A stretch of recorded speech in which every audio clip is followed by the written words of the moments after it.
And good evening, and welcome to Week 9 Hamilton County TV, our broadcast of high school football here, presented by Logan Street Signs and Banners, celebrating over 29 years in the business. And we'd also like to thank Noblesville Trophies, Gaylord Electric, Chuck Goodrich, President and CEO, Van Osdon Farrar, We Are Business Technology, Simplified, Church, Hiddle and Antrim, Jamie Carmesino of Carpenter Realty, Mark Hairbrandt, for County Commissioner, Hamilton County Reporter, and Deep Blue Computers. I'm Craig Atkins with Perry Williams tonight for Week 9 of high school football.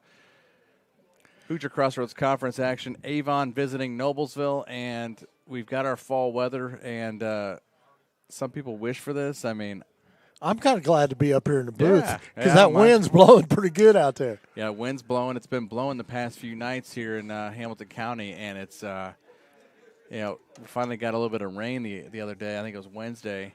Much needed. Much needed, because I think, what was it? Because we watched RTV6 News, and I think, was it Monday is when Kevin Gregory said it was at 54 days. So we were approaching 60 days without any rain, and much needed here in central Indiana for sure.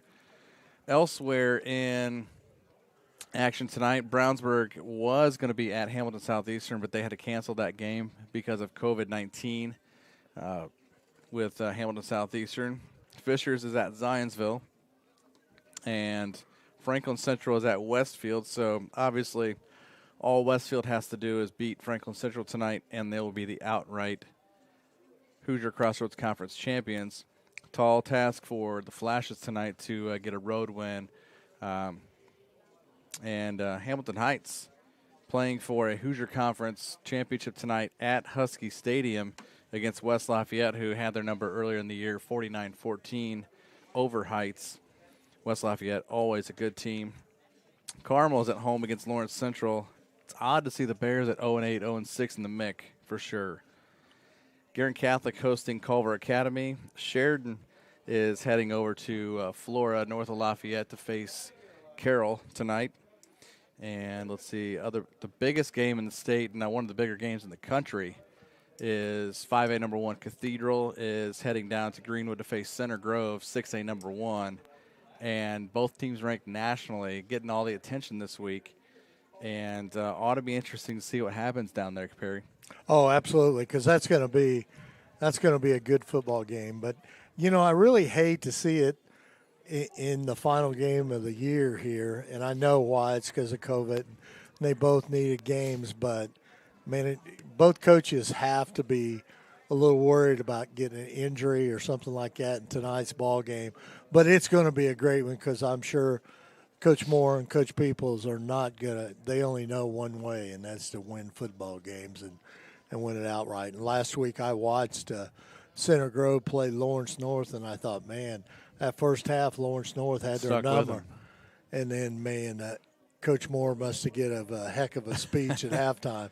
But they come out there and, rolled off 28 straight points, and Lawrence North didn't do anything.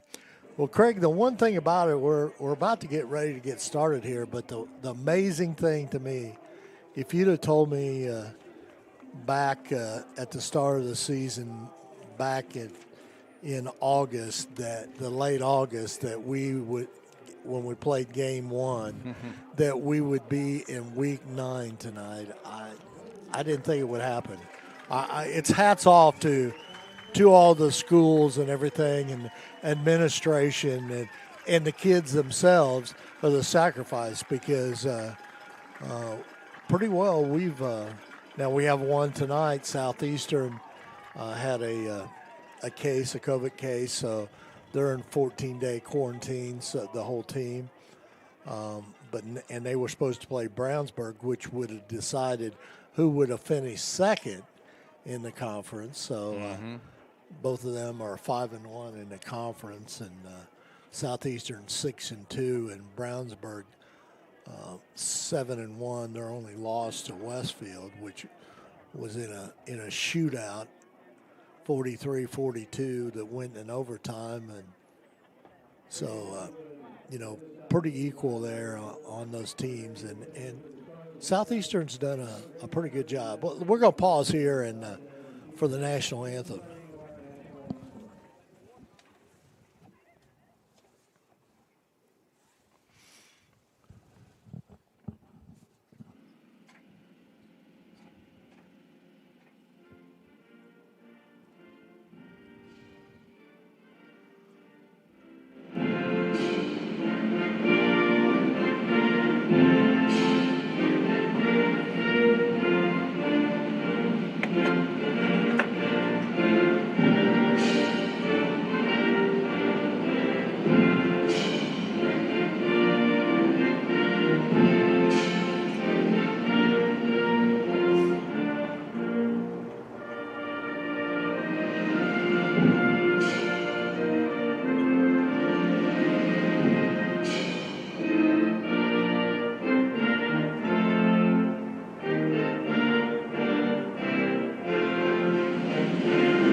Marchie Miller's had the night off, but their recording of Star Spangled Banner played this evening over the public address. And before we get things started tonight, it's, like we were saying, Perry was saying before we broke for the national anthem, it's, we weren't sure how far we would get in the season, or that we're at week 9.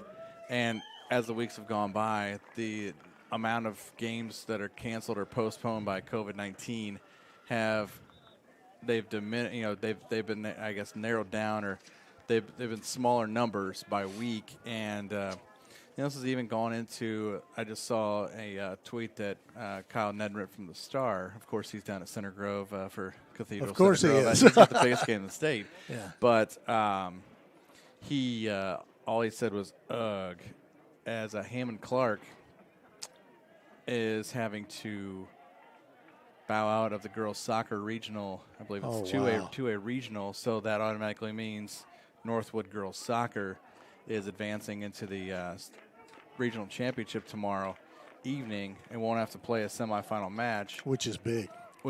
Yes. And speaking of tomorrow, with 10 a.m., yes, Noblesville, and we've got Noblesville's got Homestead, is that correct? Yes. At Logansport for the regional. And Hamilton County TV will have that game. Yes, Brad sir. Silbert and Andrew Trissler He's making his debut. Zach Blevins returned this one from the 1 and stiff arms the defender and gets up near, and the ball goes out of bounds. Fumbled it, but ball goes out of bounds about the 17-yard line, where Noblesville will take over 1st and 10.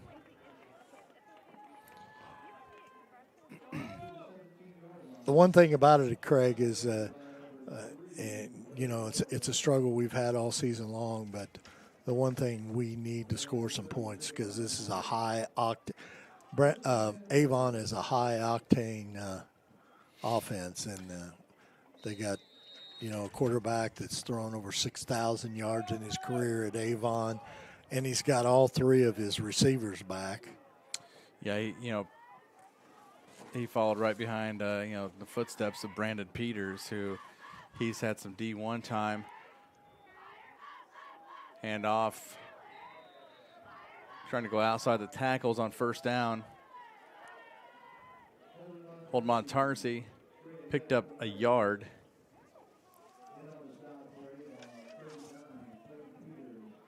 Clayton Peters on the tackle for Avon. He's our leading tackler with 85 tackles this season.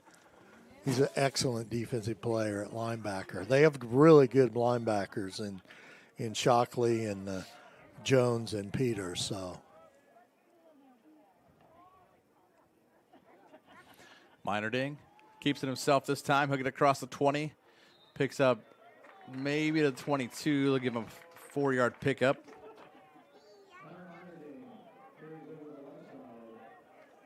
Brings up a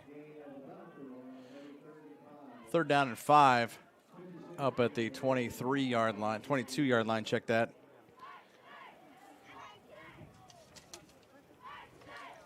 We'll see if the Millers can avoid a 3-and-out to start this ball game. Yeah, they need to keep that offense on the field and grind it out here. Minerding again keeps it up across the 25 to the 26 for 2 yards. Looks like it's going to.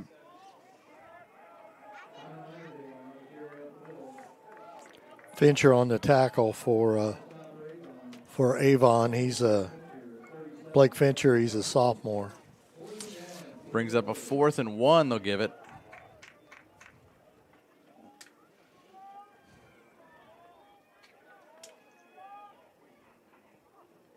And it worked. It worked. Avon jumped. And that's going to be a 5-yard mark off up to the 31. Which will be a 1st down for the Millers. Yep, 1st down for the Millers.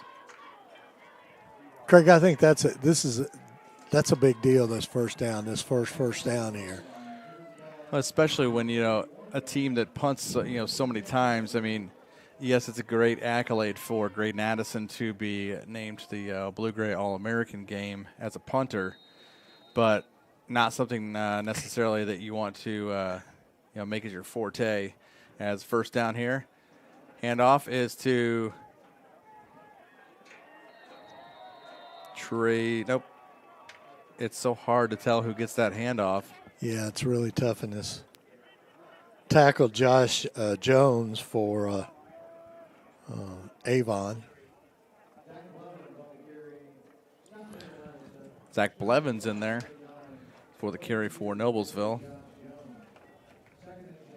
Well, it's really time to let it all hang out right now. I mean, you're a senior, and if you got to go both ways, you got to go both ways. Yeah. I mean, it. No gain on first down there. And this one is going to be coming back, but a beautiful run here by Owen Jones as he's knocked out of bounds at the Avon 45. Flag clear in the backfield about the 29.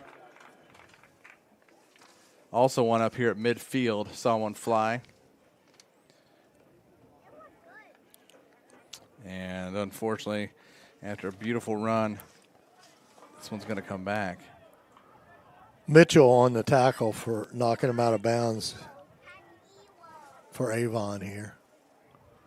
Man, that was such a good run. Yeah. No, I mean, he went out of bounds at the, so you're talking. Both of them were on us. So. Good solid 24-yard run. This is going to be marked back 10 yards, actually 5 yards. Nope.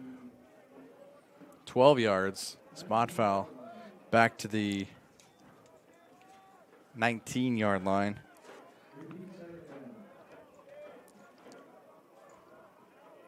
It's going to be second down and 19 from the 19. Little jump pass there. Caught by Blevins, and who knows, he may be an X factor now that he's getting some PT on offense this week. Mitchell on the tackle for Avon again.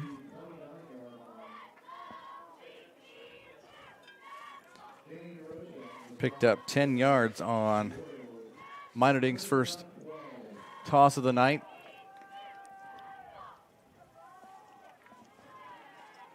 Brings up a 3rd and 12 at the 29. Minor Ding back to pass once again, being chased out, and he's taken down at the 20. Man. Looks like by number 66, big 66, Matthew Duran, 5'9", 235. It looks like he's a little bigger than that. So Minor Ding, 9 yards on the loss.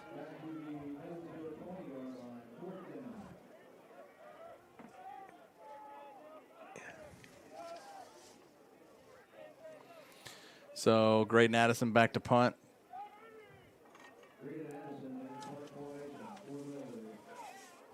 Almost had a jump up front again. Addison's got plenty of protection and a beautiful punt. Fumbled it. Great coverage, and he almost couldn't grasp that into his breadbasket, and he is nailed there. Good coverage by the Millers. I think that was Blaine McNabb.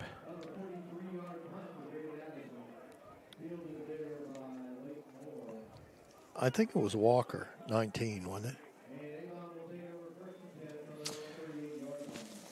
You may be right. So Avon will take over on this drive.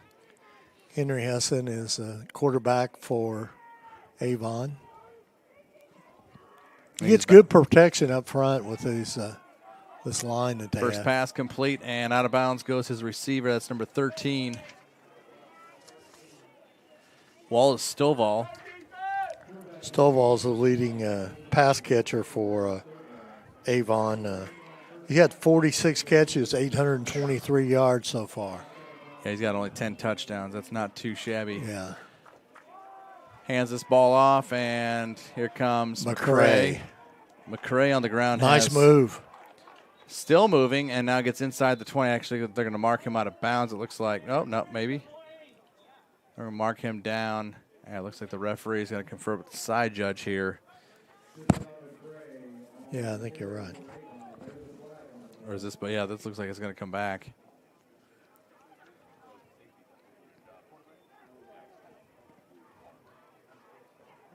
Yep, flag was thrown at the 39 of Noblesville.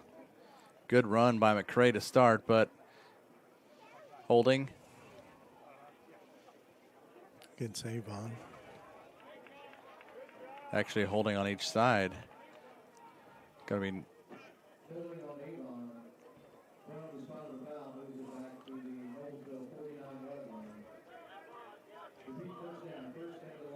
Well, Craig, since you're a big Notre Dame fan, go ahead and talk about number 54. Yeah, I was honestly excited to see. Yeah, it was Blake Fisher.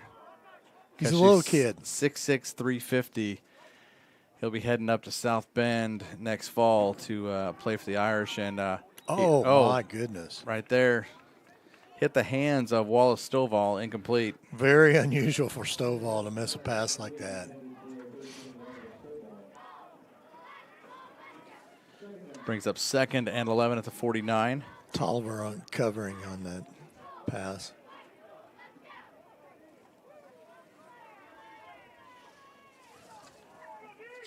Yeah, he'll probably more than likely be kind of like, he'll be a tackle, kind of like Mike McGlinchey, who plays for the 49ers now. McCray gets a catch out of the backfield, easily makes his way inside the 40, 35, still on his feet, out of bounds inside the 30. McCray's very elusive. And, that's the one thing about it. He can also catch the ball, and he'll play some defense. He's maybe the best athlete on that team because he'll run the ball, he'll catch the ball, and he'll play some defense. So picked up 20 yards there. Oh, jumped. Yep. We got the camera right now on number 54, and you can see how big Blake Fisher is. I mean, this kid's a monster. That's a big boy. Looks like several people made it from Avon over here. Yeah, not the closest drive from Hendricks County over there, but good to see the faithful across the way made the way. You can tell on the home side for Noblesville that it's fall break. Yes. And so those of you that are not here in person at Beaver Materials Field, we hope you've joined us here tonight either on the website or on YouTube. Beautiful, cool night here in central Indiana. McCray carries that for 5 yards. That's his first carry that actually counts. Mason Boland on the tackle for Noblesville.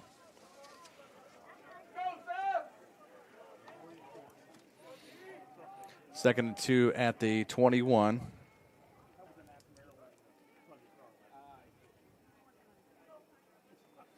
Hessen back to pass. Screen play out to the side, and McCray catches that one out of bounds. Looks like around the 13.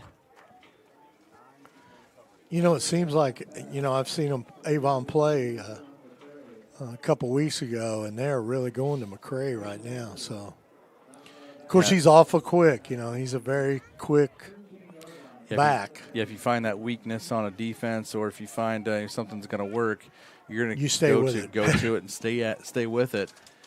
So Hessen with Stovall in motion, hands it off on a jet sweep left to right, and he is picked up by a Noblesville defender. It's like 13 in there. Luke Dekine, I'm sorry. Brings up a second down, and that was a hard one on the carry for Stovall. That's that one you're not really sure you wanted to have that ball then.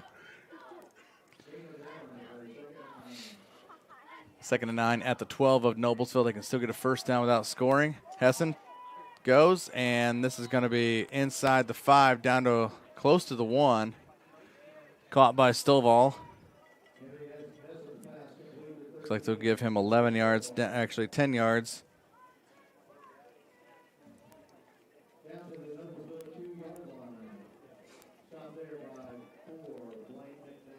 McNabb on the tackle for the Millers.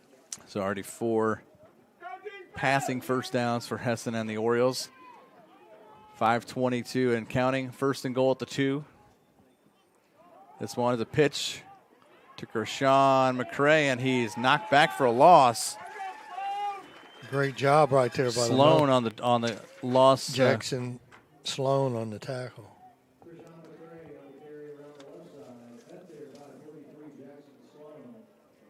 Looks like he dropped 2 yards back to the 2.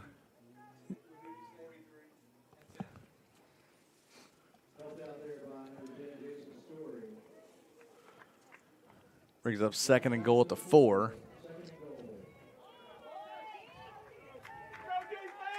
.440 left first quarter. We got Fisher playing left tackle. Hessen back to pass, finds his receiver in the front of the end zone, and that is Stovall. Wallace Stovall for the 4-yard touchdown catch.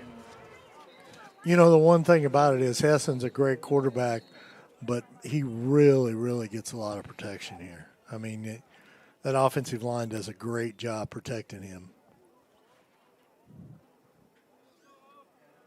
I'd like to say hello wide open. to former Assistant Athletic Director Tony Euler. He's watching live from Naples, Florida. He said it looks a little chilly there.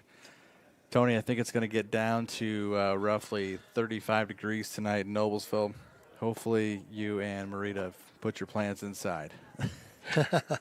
As I've seen a lot of people say that they've done unexpectedly, we're having these freeze advisories as we've got an injured Miller down on the turf currently after that touchdown. We'll try and keep you up to date on happenings of other games going on. 93. Looks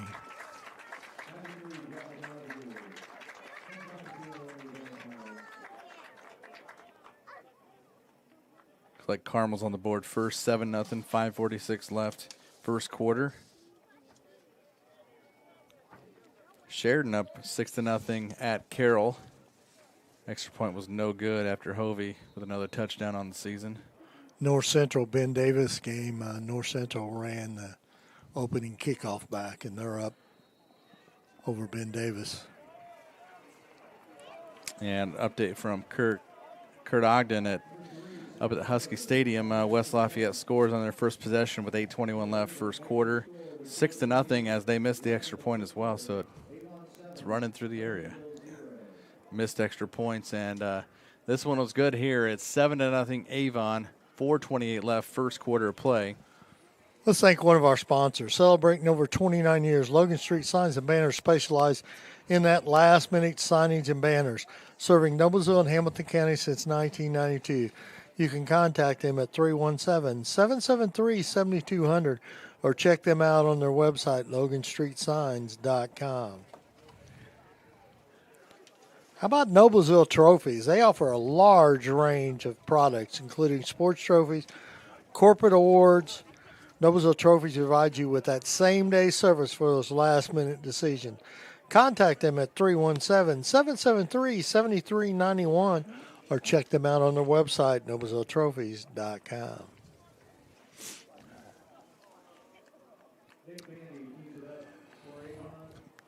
Nick Bandy will kick off for the Orioles after that touchdown by Wallace Stovall from 4 yards out from the pass of Henry Hessen. High end over end kick, going to be fielded. Looks like Zach Blevins once again back there for 10. Gets up to the 15, makes his move up across the 20, and he's down about the 21-yard line where the Millers take over on this drive. And let's see if the Miller offense can get started on this one a little better than they did last time.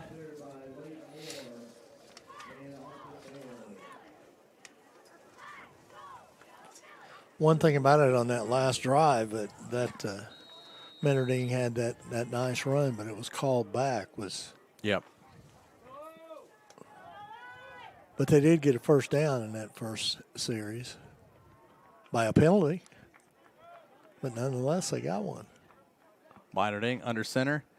Hands this one off, and he's got Trey Speak as he dives up near the 28-yard line, picks up 7. Good first down run by Speak. And that's what this offense has got to do, Craig. They got to get on 1st and 10. They've got to get good runs, and 7 yards is a good one. And they've got to get multiple people, players involved. I mean, we've already seen Zach Blevins run. Now Speak has run, Montarzi, Menarding.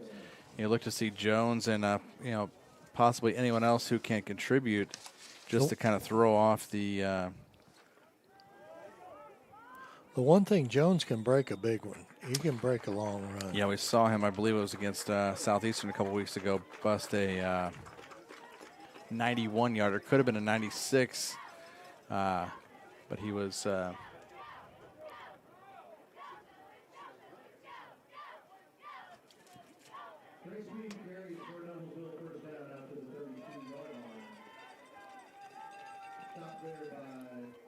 picked up 5 there, did Speak. Beinerding.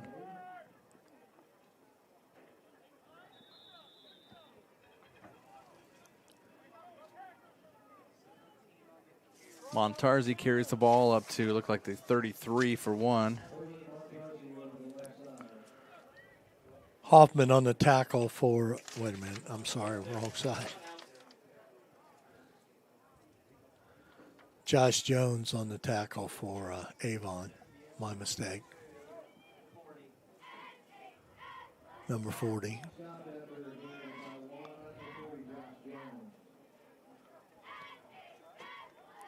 Montarzi gets a direct snap here, gets up to the 35. They might give him the 36.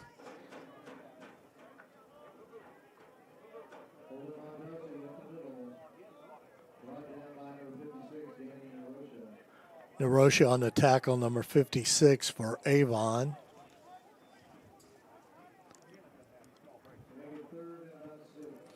Picked up 3 on the carry, did Holden. Narosha is 6'3", 270-pound defensive lineman. There's big football players anymore. I'm telling you, it's 6A football.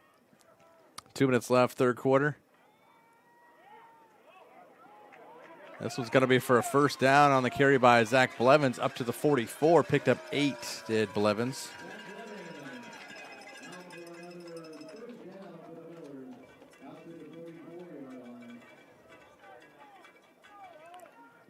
Tackle by Peters, number 39. Good run by Blevins there, Craig. Yeah, but that's something that Noblesville's offense needs is a lot of confidence and to keep the drive going here with 1:32 left first quarter.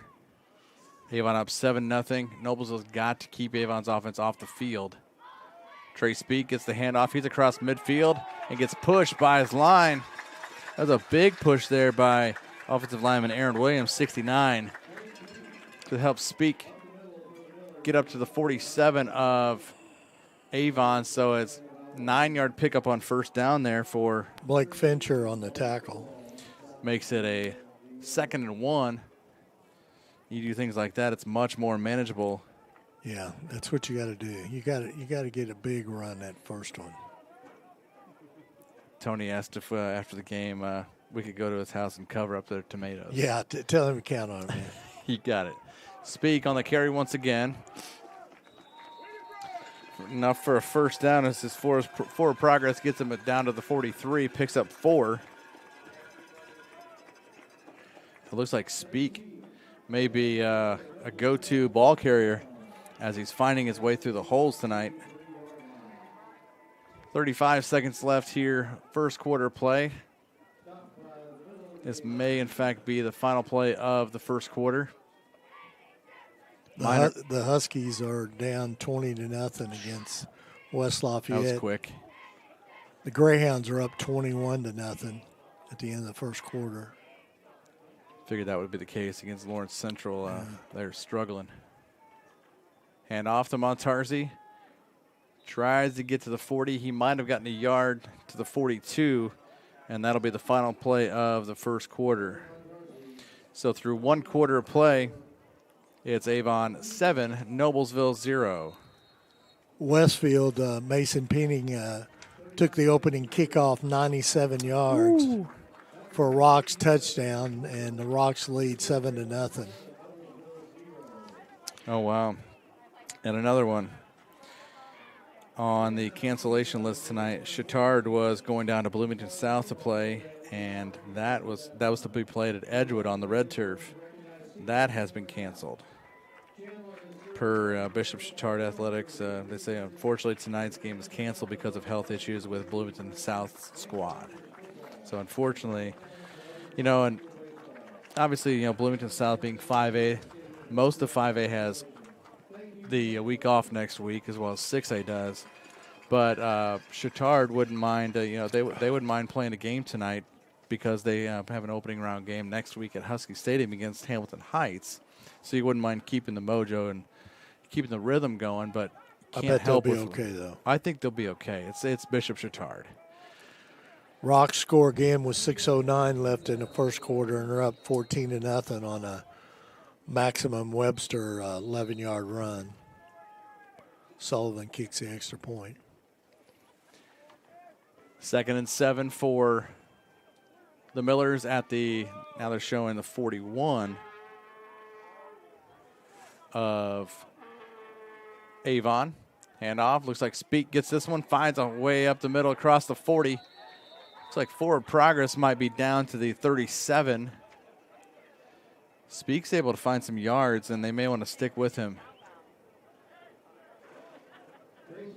That's big Blake Fisher. Fisher in there on that tackle. He probably grabbed 2 or 3 guys to get that tackle. Yeah, it's going to be interesting to see him play for Notre Dame next fall. As he's really moves pretty well for a guy 350 pounds out there, I'm telling you. It's amazing how some guys that size, how agile they get to be. And 3rd and 4 at the 37 of Avon. Handoff again to Speak, finds room, and he is actually Meinerding kept it himself. It's such a disguise. Yeah, that's what it's supposed to be. Faking the handoff, and it worked. And that's the 3rd rushing first down, 4th overall for Noblesville as Meinerding kept it. He gets down for 5 yards to the 32 of Avon. Shockley on the tackle for Avon.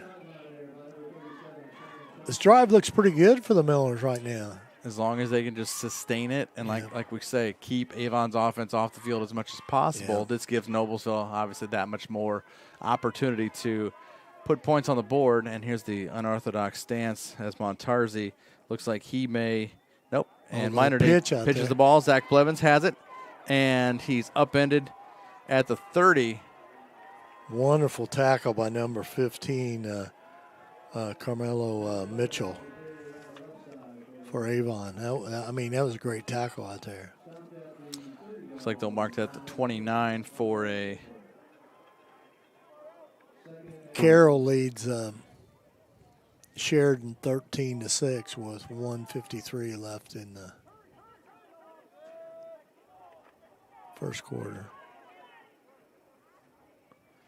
Into one, Zionsville's up over Fisher 7-0.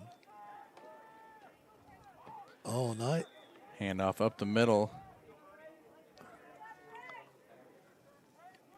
It seemed like Zionsville was going to make more Jones noise on the tackle for Avon than they have with the weapons they normally have on offense. I think defensively they just haven't been able to stop opponents. That's it. This is a team that ran the table last year in the regular season. This one's going to come back.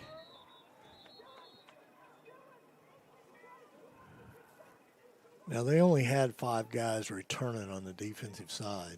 They were really loaded on the offensive side, because Hessen has every one of his receivers back from last season. False start on the Millers. Noblesville's offense. It's going to march it back 5 yards, make it a 3rd down and 12 from the 33. So get just past the sticks.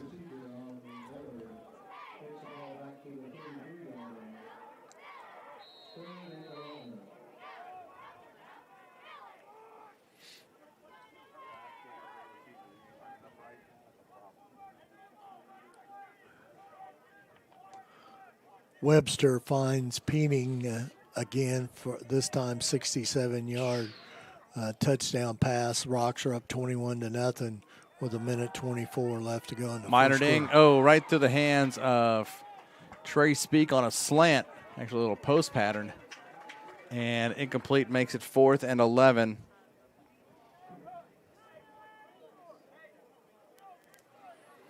And at this rate, this would be a 50-yard field goal if you bring Addison and company out. So you're at the 33 of Avon. This is 4-down territory. Center Grove 7, Cathedral nothing.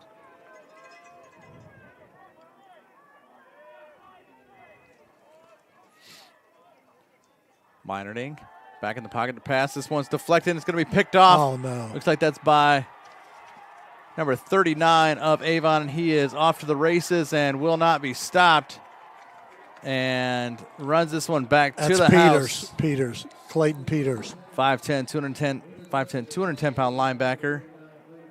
And we've got a flag back here actually at the 45 of Noblesville, so we'll see what this flag is as good objective, but that ball was deflected at the line and right into the hands of Clayton Peters. Well, they certainly did not need a turnover. No, and obviously it would be a blessing in disguise if this gets called back for Noblesville. Looks like Noblesville's defense will be coming out here. So looks like the touchdown will not happen, but the interception stays. It's going to be a holding on the offense, so that'll be on the interception. That's a break for the Millers. Illegal block, they're calling it.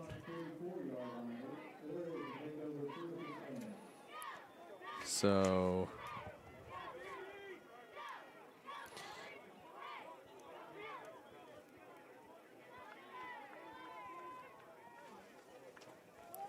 Avon will take over at their own 46. Great field position. And now is where Noblesville's defense needs to step up. And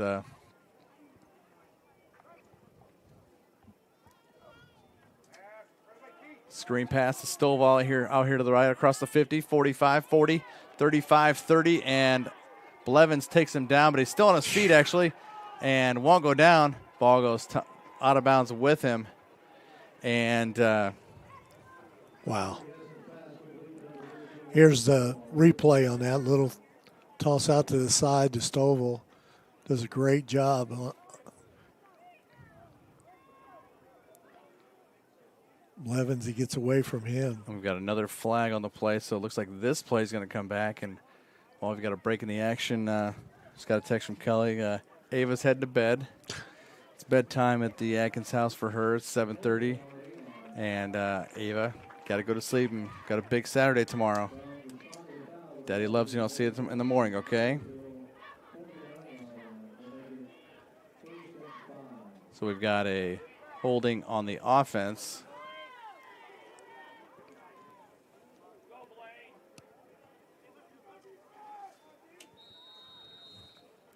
Thank goodness for penalties, Craig. Yeah. Well, that would have been a beautiful run down near the 20. Handoff.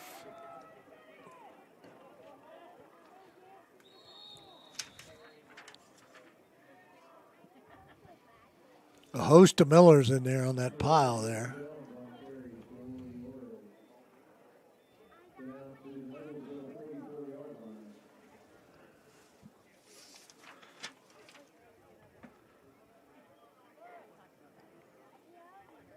Rogers Walton on the tackle for the Millers.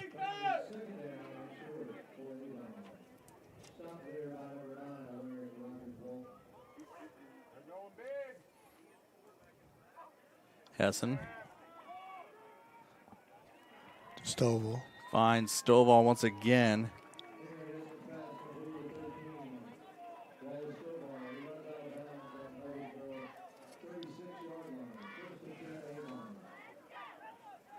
You know, it's amazing on that first touchdown, you know, they used McCray, and now it seems like it's Stovall.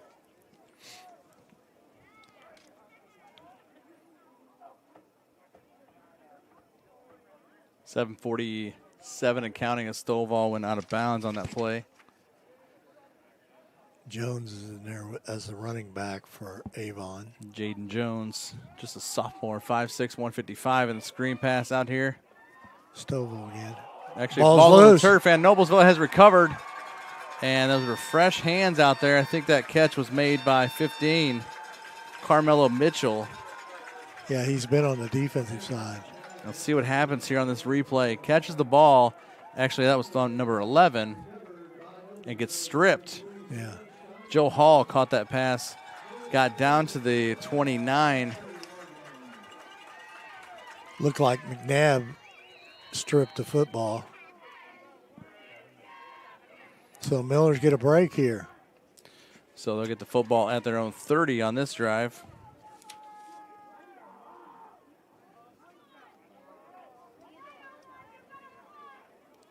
Full house backfield here.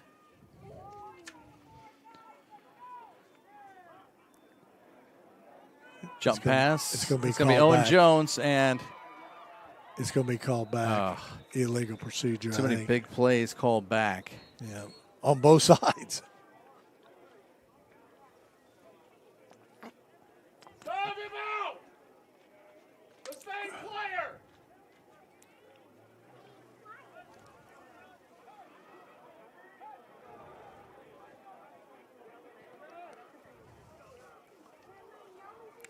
Against the Millers here, that erases a big, big run by Jones.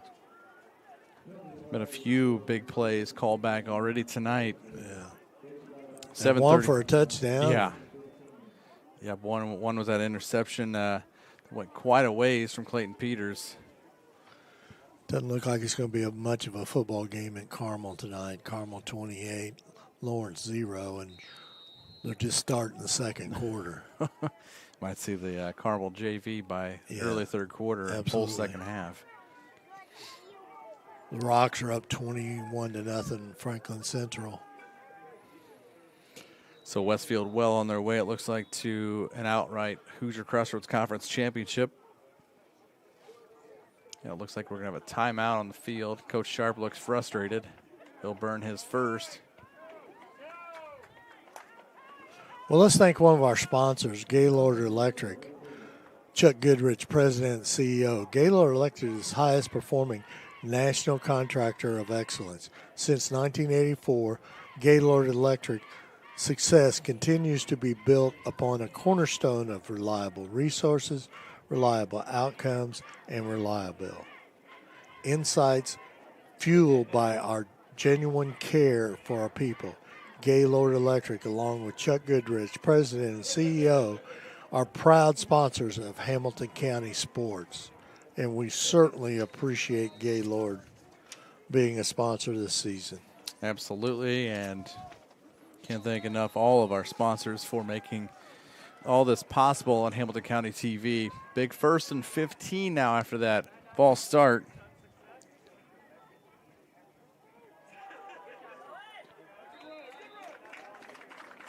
Good first down run there by Owen Jones.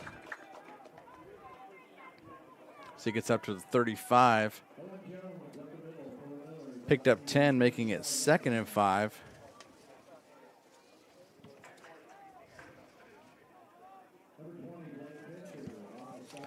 Fincher on the tackle for Avon.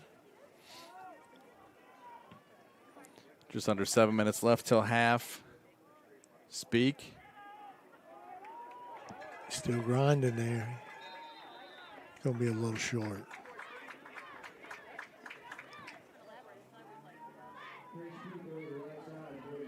Looks like they'll mark him down at maybe the 38. It's actually 39. Check it, 3rd and 1.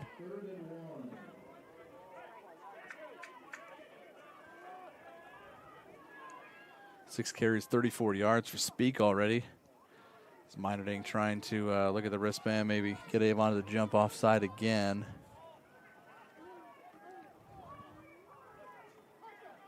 Oh, man, they blew that up. Yep, Montarzi made that too obvious, and he's down back at the 36 for a 3-yard loss, so it'll make it 4th and 4. That was just that defensive penetration of Avon there. Just blew that play completely up. So it brings up 4th and 3.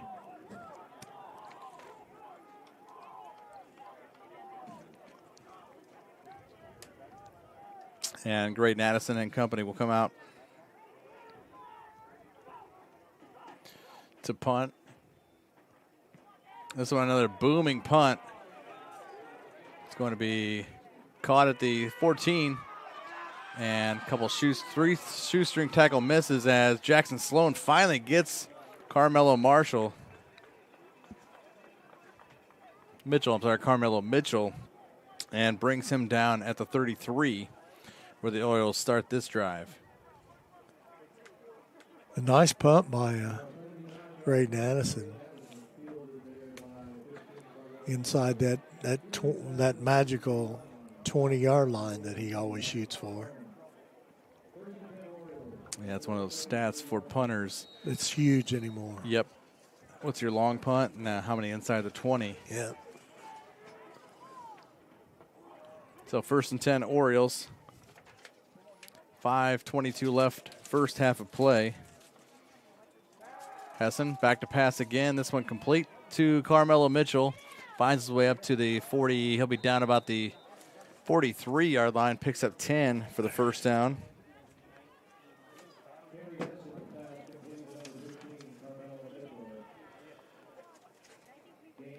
Walker on the tackle for Noblesville.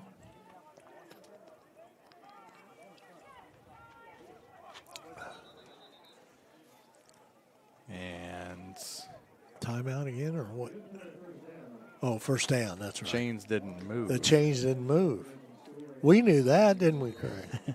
You pick up 10 yards. That's obvious. Chain gang was sleeping over there. I think they may need some caffeinated beverage, a little coffee or soda at halftime. Mount Vernon leads Yorktown 6-0. A 2-point conversion failed. It's 10:22 left to go. McCray is just bear hugged. Wow. By number 93, Josh Rogers. And he's no spring chicken, 5'9", 280, just a junior for the Millers.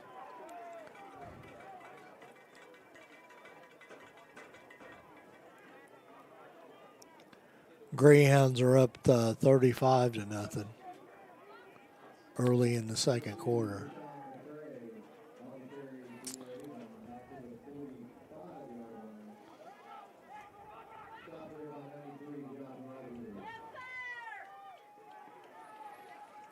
Second and 9 from the 46. Check that. Second and 7 from the 46. Hessen back to pass, has time. Flushes out right and finds the receiver. He finds McCray up at the 45, 40. Down, and he stumbles. He gets stumbled by a tackle attempt, and it springs him all the way down to the 30. So picks up 24 yards. Jackson Sloan tripped him up there, and then he ended up falling. But good run by McCray. 24 yards on that one by McCray. 1st and 10, Avon at the Noblesville 30. Handoff, nope, fakes the handoff to McCray, and pass is complete to 13, Wallace Stovall. I'll tell you what, Stovall's good, man. 15 yards to Stovall for the first down.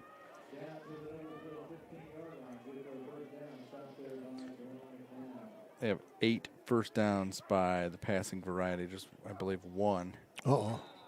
Millers. Rushing. They're definitely a pass-first team. Yeah, pass first. I mean, he's got 23 touchdowns, and they've got 27 as a team. So, I mean, just he's 23 touchdowns, 5 picks. They have 27 touchdowns as a whole through the air. Here's a score. Lawrence North 14, Pike 7, halfway through the second quarter. But I'll tell you what, that Pike is a dangerous football team. Craig. Yeah, yep. I mean, their record doesn't show it, but they've been in every game in that tough mid-conference. McCray trying to find his way down, and he does inside the 5. Looks like Zach Blevins, 23, takes him down. Picks up the first down. So picks up 6 on the carry. And it's 1st and goal at the 4.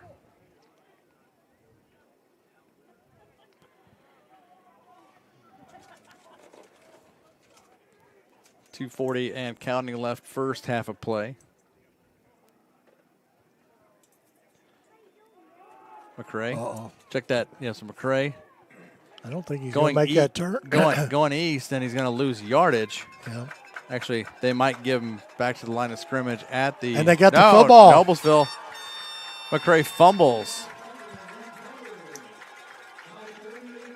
I'll tell you what, this Noblesville defense is playing very, very well this first half now.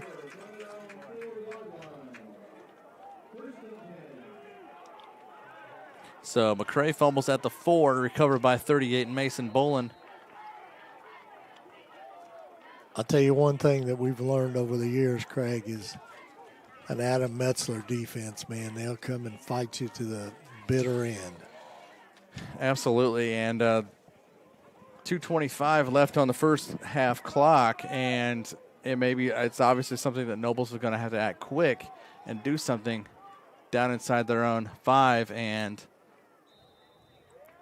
Trey Speak gets up to about the 8, possibly the 9-yard line.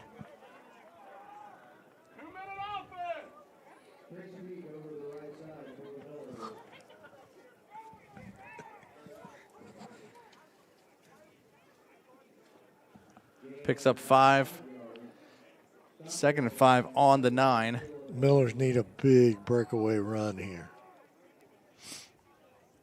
Of course, I guess you always need that, don't you, Craig? Oh, yeah. Yeah, they could use one like Owen Jones had. He could do it. Oh, yeah.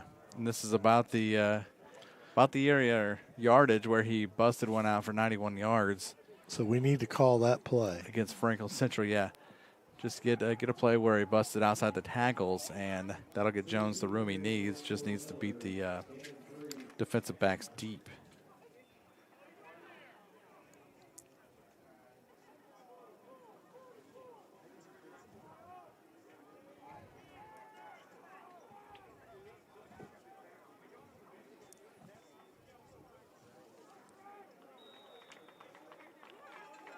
Looks like a first down for the Millers there. It's like Montarzi gets it up across the 15 to the 16. Picked up 5 there, did the senior back. Tackle by Austin Mayo, number 21 for Avon.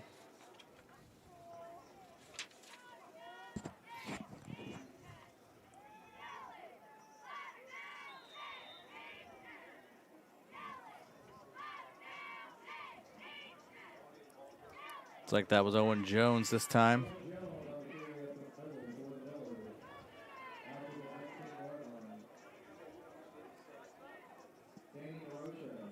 Naroshi on the tackle, number 56 for Avon.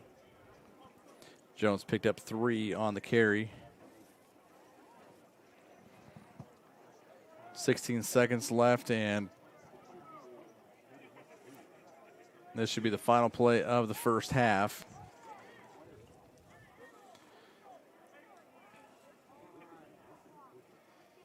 And Minerding will take a knee and let this clock run out and be smart and I tell you what, not cough the ball up. The defense has played really, really well this first half. We'll take a break and here at halftime and come back a few minutes before the third quarter. At halftime, it's Avon 7 at Noblesville 0. We'll take a break and come back a little later on here on Hamilton County TV. When medical care is needed, where will you turn? With Community's Connect to Care program, one call or click finds you the closest open appointment. Request a time yourself or let us do it. From a primary care doctor or virtual visit to a med check or community clinic at Walgreens. Just call or click. You can go right to our website or to me. Connect to Care from Community.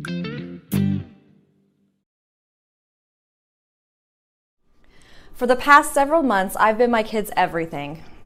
Their teacher. Library media specialist. Food service. Building maintenance. Nurse. PE teacher. But I'm about to get a well-deserved timeout. With my kids back in school, I can do what I do best, be a mom. But it's up to me and you to keep our kids in school. And to do that, we're going to have to show some class. That means checking their temperature in the morning. Anything above 100 degrees means our children need to stay home. We need to lead by example by wearing our masks and modeling good social distancing to our kids. We need to make sure our kids avoid crowds and large gatherings outside of school. That includes slumber parties, playdates, and family reunions. We need to schedule a test for anyone in our family who may be exhibiting signs of COVID. For kids, those symptoms will include fever, fatigue, and a change in taste and smell. And let's be sure to keep our kids home if they're waiting for COVID test results or just feel crummy. So join me in having some class by supporting our educators and keeping our kids in school.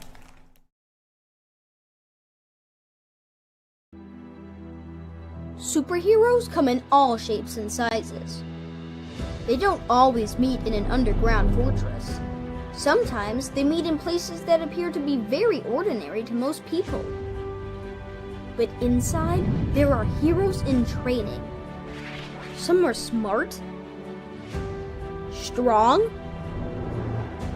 or brave. Maybe they can build cities or heal people when they get hurt. But even superheroes need some help sometimes. With your support, we can change the world. Together, we are a force that can't be defeated. Support the club. Save the world. Support your local superheroes and donate now to the Boys and Girls Club of Noblesville at bgcni.org.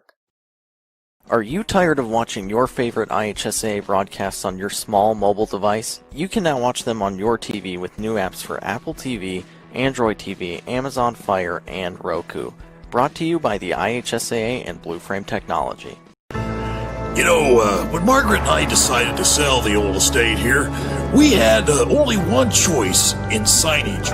Logan Street signs and banners. Conveniently not located on Logan Street anymore, but rather located on 10th Street on the south side of Noblesville.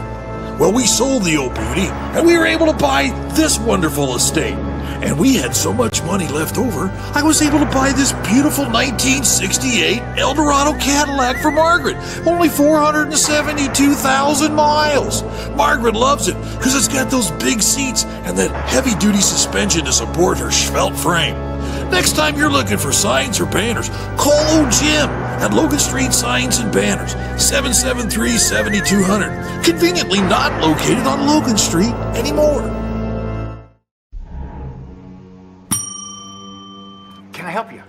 Yeah, I'd like to order a hamburger, fries, salt, maybe a large vanilla shake. This is a trophy shop, can't you tell? You got carry out? Everything that you need, we have here at the shop. Very unique. You order today, carry out tonight. That's our version of carry out. All right, I'll take one of everything. Oh, that may take a little longer. We'll have it for you tomorrow night. I'll be back tomorrow to pick it up. We'll be waiting for you.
And we're back here at Beaver Materials Field in Noblesville, Indiana. Just before the start of the second half, Craig Atkins with Perry Williams, Lucas Lacone on camera tonight, and producing tonight's broadcast is Will Wofford.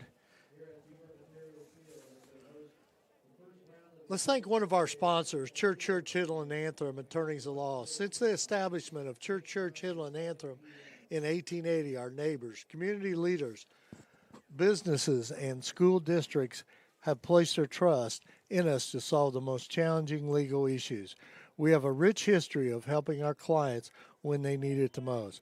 Give us a call at 317-773-2190. What about Carpenter Realtor? If you're planning to make a move, why not call a realtor with hometown experience? Jamie Carmesino has connections and a commitment to the community. She raised 3 Noblesville athletes and is ready to help you with your real estate needs. Looking for a realtor? Call Carmo at 317-490-3735. How about Mark Hairbrand? As Hamilton County Commissioner, Hairbrand is always focused on listening to the community and continuing to lead Hamilton County into even more success. Mark Hairbrand is passionate about schools and education, public safety, finding cost-saving solutions for complex challenges, and truly having an open dialogue with residents. Remember, Mark will be on the November 3rd ballot for re-election as Hamilton County Commissioner, so please vote for Mark Hairbrand. We are set for second half kickoff. Noblesville kickoff right to left, and that's south to north.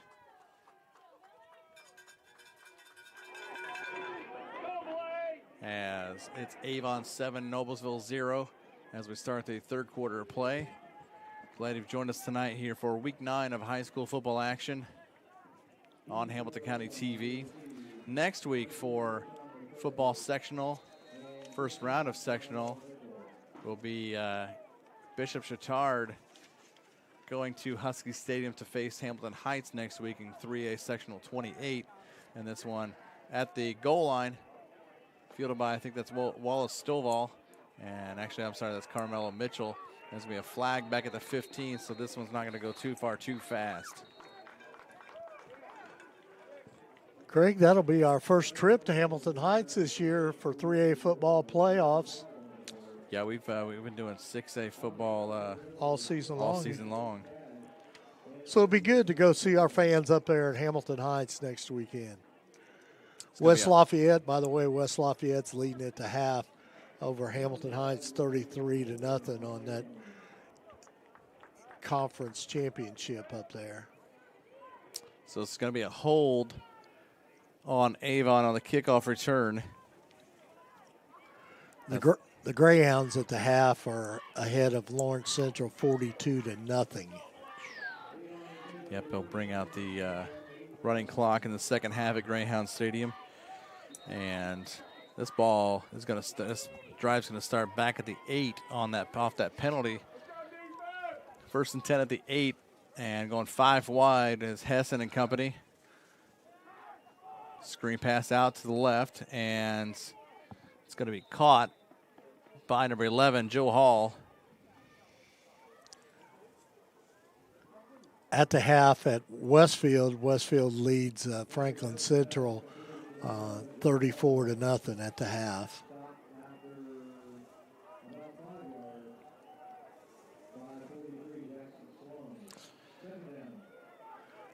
This is a good battle here.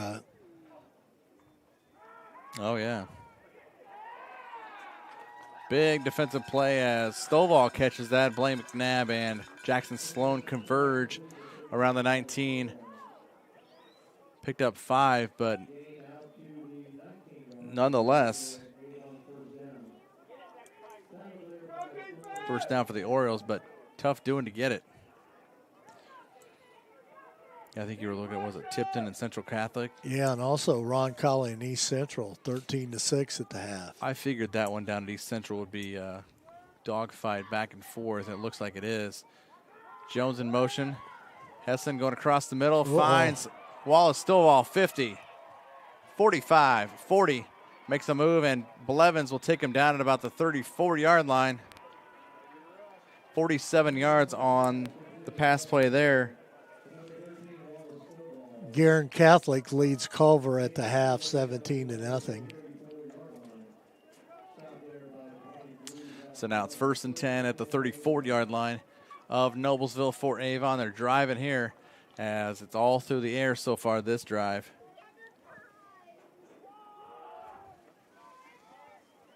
And Jaden Jones on the carry gets down to the 30 for his second carry of the night.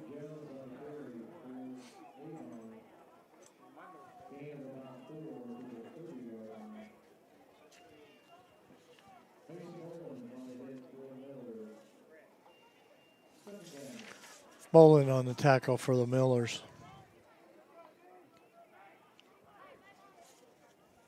Second and 6 from the 30.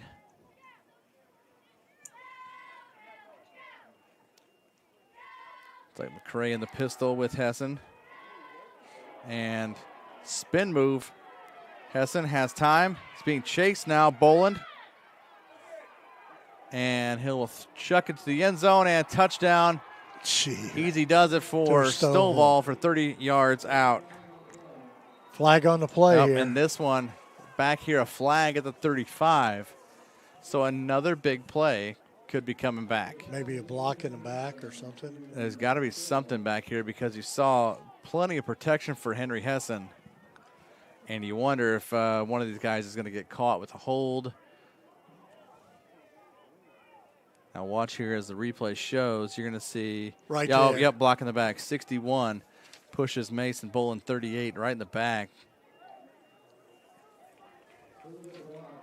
Yep, definitely. And that was it was wide out in the open. Can't hide that one. Thanks for replaying that, Will. Great replay there. So that brings it back 15 yards to the 45.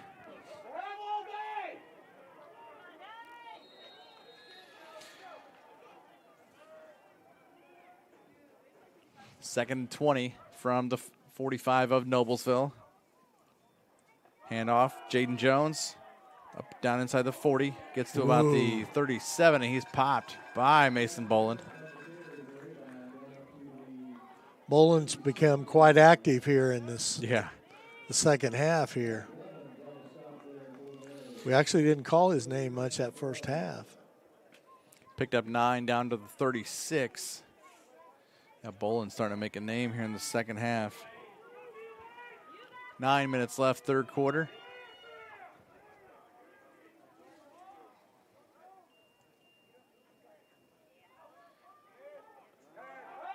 Fakes, and now he completes the pass, and that's going to be easy. Does it for number 85, Remington Gall, from 36 yards out for the touchdown.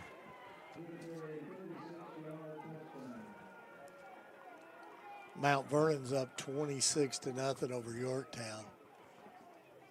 Here's a replay on it. Good fake to McCray, to Hessen over the middle. You know, Gall's one of those, 6'4", weighs about over 200 pounds.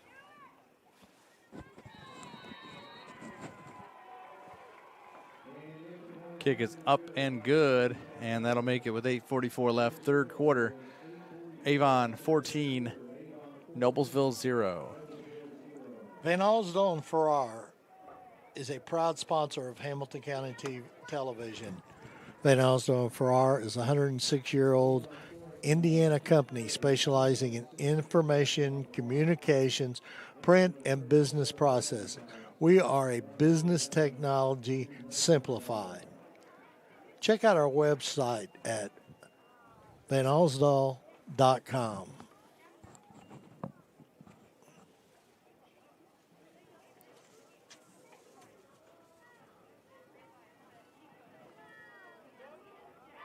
Well, Craig,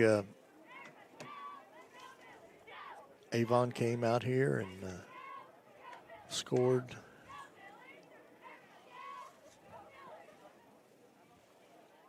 to make the score 14-0 Avon. So let's see what the Millers can do as they're getting ready to receive the ball. Yeah, they came out and wasted no time at all. No.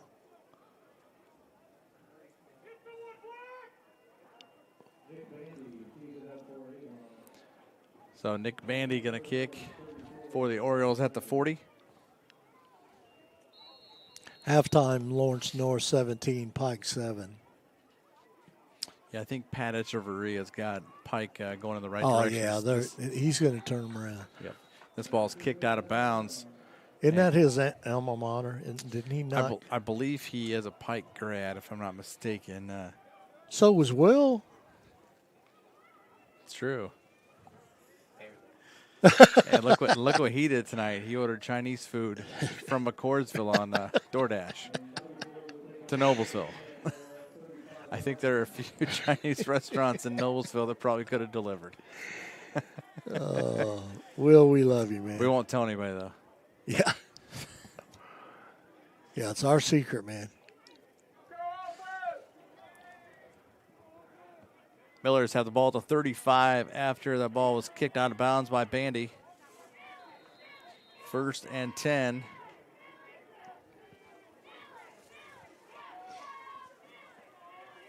As Meinerding checks the wristband. Jones speaking Montarzi. And Meinerding kept it, and he's sacked in the backfield, back at about the 27, actually about the 30, they'll mark it, loss of 5. Here's a replay on it. He didn't sell this the best, and Avon's defense didn't bite. Yeah, not at all. And look who stayed home there. I believe that was 99. Caleb Larsuel, 6'4", 255. He's just a sophomore, Perry. Got some big boys on both sides of the line for the Orioles. Yes, sir.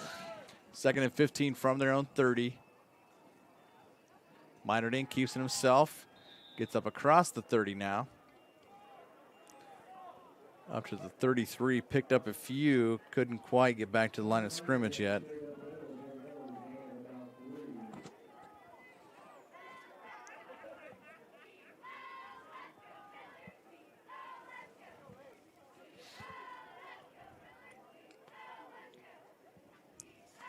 Third and 12 here.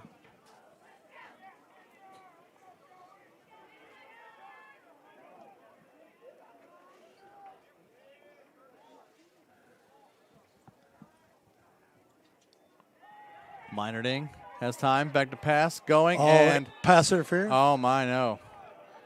Looked like 11, Joe Hall, all over him. You don't normally see that. Joe Hall playing both ways. And looks like that'll bring out the punt team. 4th and 12 at the 33. Carmelo Mitchell, 15 and 13. Stovall back there. Yeah, I think he just slipped. I think they got their feet tangled. Good call by the officials.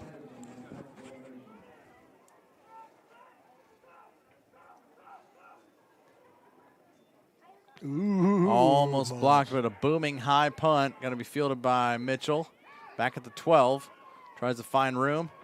And he finds room up across the 30.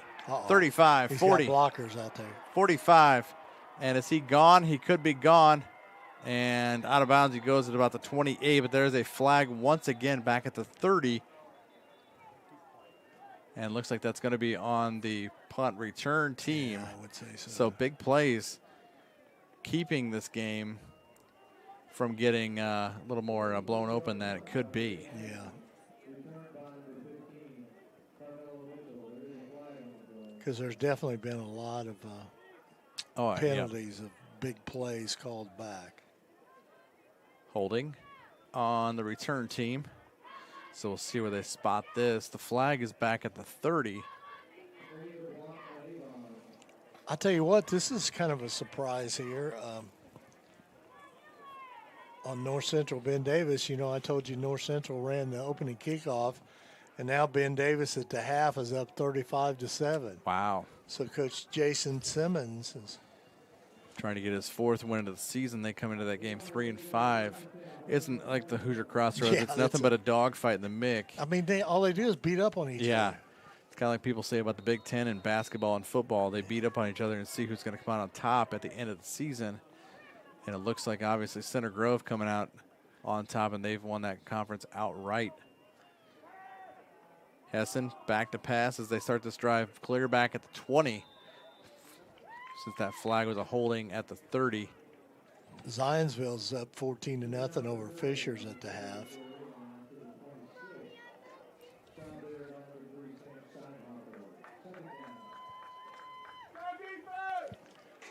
Steinhofer on the stop for the Millers. It's a 3-yard gain there for McCray.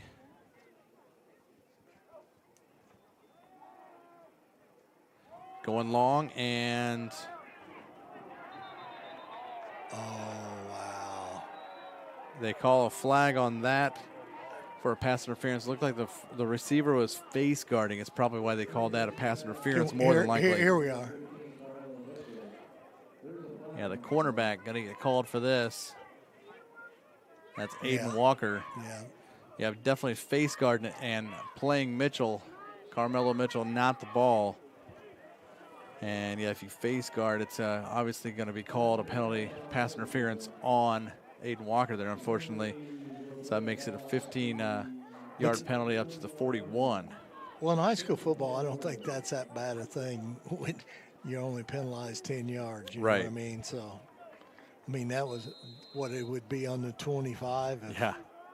Yeah, if that was a spot foul, oh, my. So it's 1st and 10. At the 41, and there's another flag flies near side here. It's going to be a false start. Yeah. This play barely got started there. Don't forget tomorrow now at 10 a.m. We'll be packing his bags and heading towards Logansport, Indiana to call the girls regional game. Noblesville versus Homestead at 10 a.m. and Brad Silbert and Andrew Trisler making his HCTV debut tomorrow. He's pumped up. Yeah, he's pumped. They better bundle up. It's going to be cool tonight. Going to be cool tonight, and it probably won't warm up till a little later tomorrow. But good luck to the Miller girls soccer team as they defend their state championship. Continue that quest. Hessen back to pass and going up the middle and wide Stovall. Watch this man.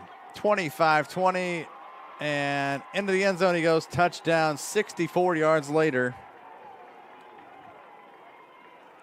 I'll tell you what, one of the amazing things about great receivers, look at this.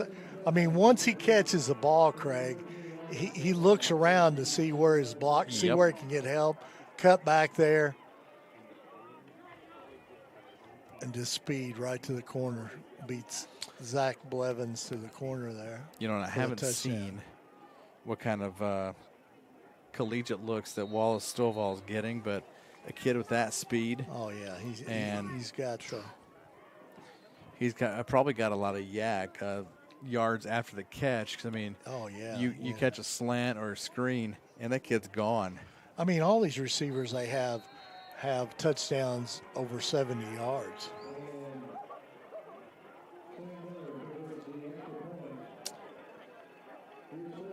.547 left, third quarter with that PAT. It's 21-0 Avon leading Noblesville. You know, basically right now, Craig, this is what we expected at the beginning of the game with Avon. A great defense played by the Millers that first half, but they've kind of opened it up here.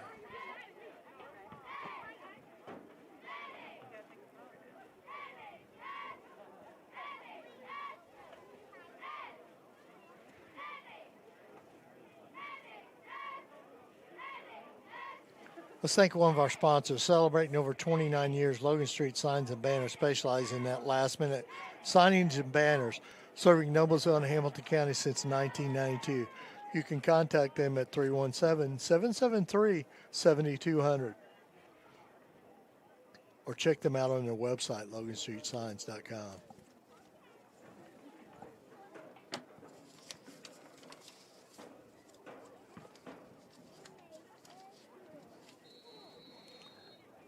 Here we go on the kickoff. Yeah, another shocking score like you had shown early third quarter. Terre Haute North was up 21-6 on Brebeuf Jesuit. Yeah, that really surprises me. Yeah, Terre Haute North not. Oh, and a body slam as Jack Snyder gets slammed down to the turf at about the 19-yard line.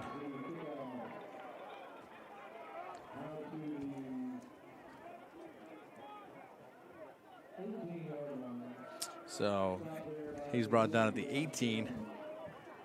And that's where Noblesville will take over on this drive. 5:40 left, third quarter. We'll see if the Millers can get something going on this offensive possession.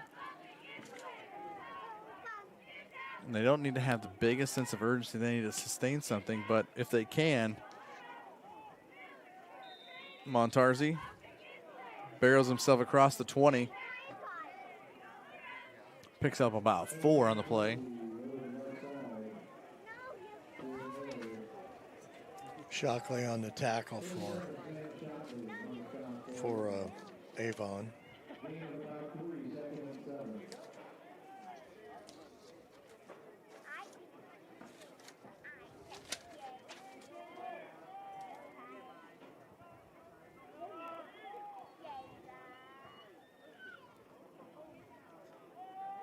Hand off, Montarzi busted outside, 24-yard line maybe. Picked up a rough 3. Seems like officials lately, I'm not knocking it by any means. Seems like one has it spotted on a 1-yard line, the other it makes you wonder if they have it spotted at the right spot where the ball carrier went down. Absolutely. Picked up 3 to the 24. Makes it 3rd down and 4.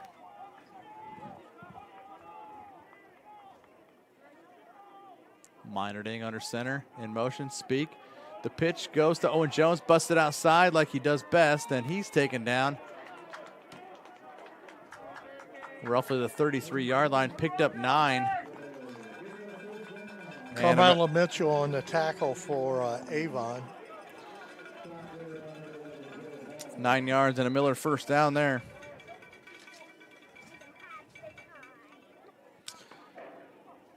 And that may be what Noblesville needs to do on offense is, bust it, get a play that branches outside the tackles. Yeah, because they're stacked. Look at them. Avon's stacking pretty tight inside there. Oh, there it is. There goes Jones. 45, 40, 30, 20. Touchdown. Oh, actually, no, he's down at about the 13-yard line.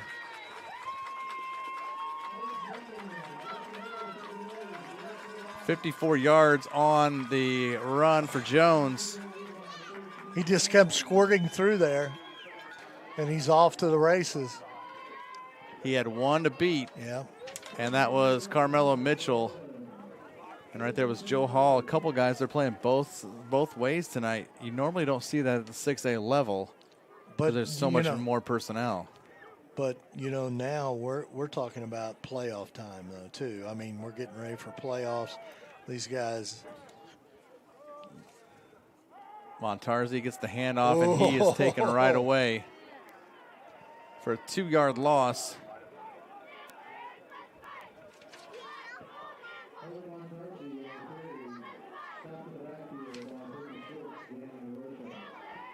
Like Danny Narosa and number 37, Sam Shockley, both in there from their linebacker spots for a 2-yard loss by Montarzi.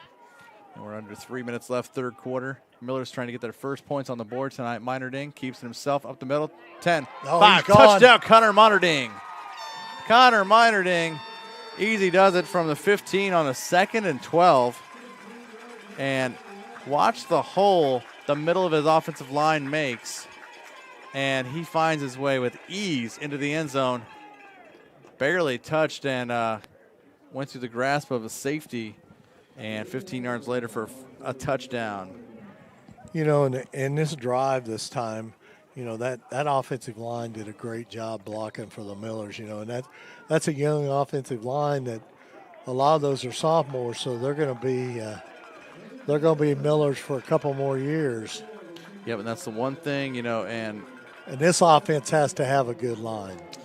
Yep, and, you know, Coach Sharp, and he just a few games ago, he decided, you know, when things weren't going right, he said, you know, found out, you know what, these guys performing in practice, he rewarded. There was a whole sophomore offensive line. Absolutely. And a lot of them, I believe they've all kept, and they've started the past 4 games along, you know, and you've got obviously senior tight end Dylan Ray, but then the other tight end is sophomore Andrew Page.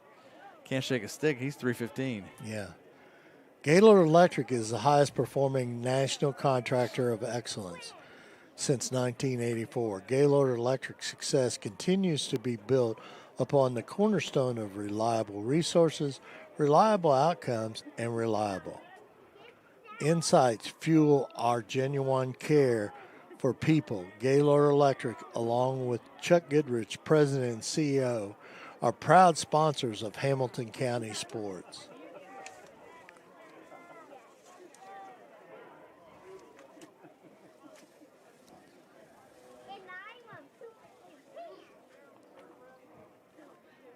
(21-7) here, Craig. Third quarter, 2:45 left. Miller's been playing pretty good football here. Let's see what they can do. Let's see if they can get a stop here. That's what this defense really needs. Onside kick. And that ball is going to be recovered by Noblesville, and they do. What a great play. At the 38-yard line of Avon. Onside kicks recovered.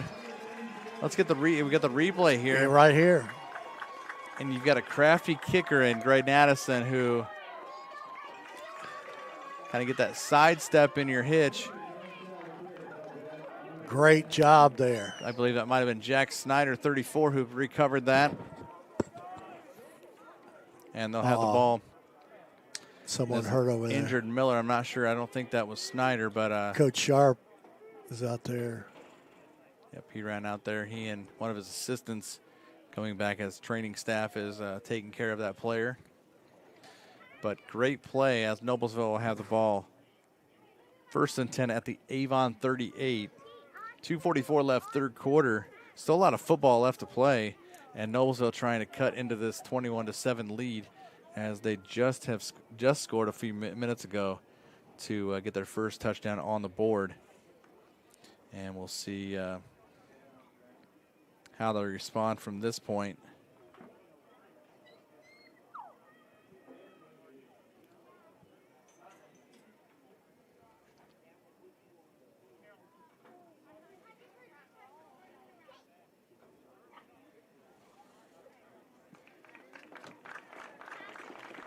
Can you see the number? Story. But at least he's up, so. Yep, that's Jason Story. That's a good sign. Up on his feet, always a great sign when you see player coming off the field under his own power.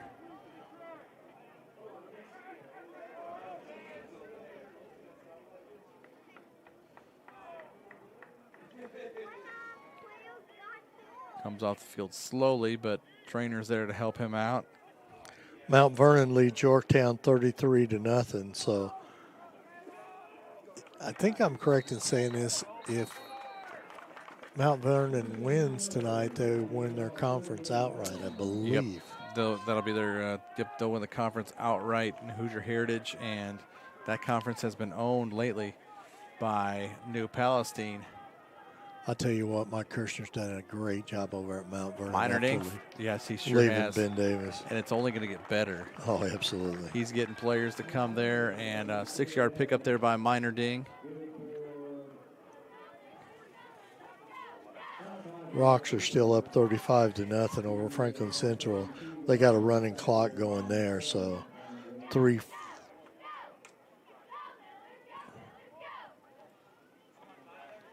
Inside handoff.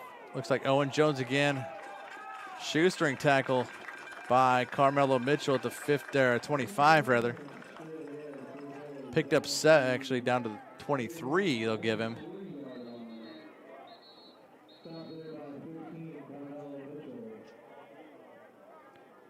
So Jones picks up 9 there.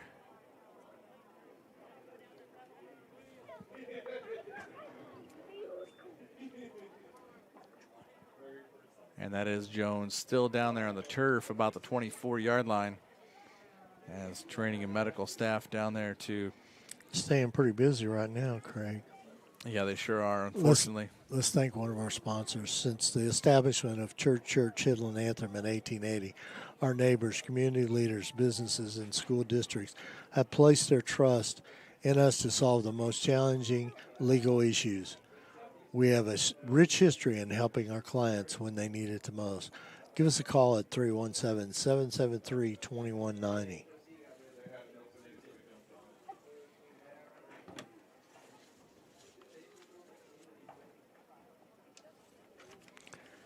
How about Carpenter Realtor, Jamie Carmesino? If you're planning on making a move, why not call a realtor with hometown experience? Jamie Carmesino has connections and commitment to the community. She has raised 3 Noblesville athletes and is ready to help you with your real estate needs. Looking for a realtor? Call Carmo at 317-490-3735. Well, at least he's setting up right now, Craig. So, Yeah, looked like he went down pretty hard. He's getting up on his own. On his feet. As you hope to see Jones back to it. He's holding his, looks like, left arm. So you'd hope a good thing. He's having a good third quarter. 3 carries this quarter for 74 yards. He's got 6 carries for 85 yards on the night so far as he leads the Millers in rushing. I think that's our friend Cade out there in that jacket there. Yep, right there in the middle. Yeah. Tipton up 35-10 on Lafayette Central Catholic at the half. That's a big one for the Blue Devils tonight at home, as you were keeping track on that. Hand off. Jack Snyder.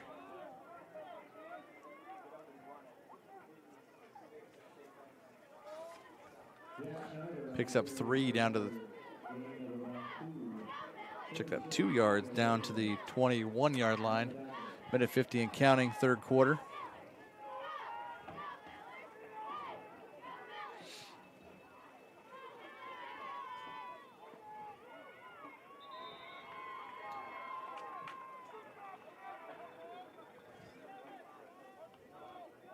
Blevins carries.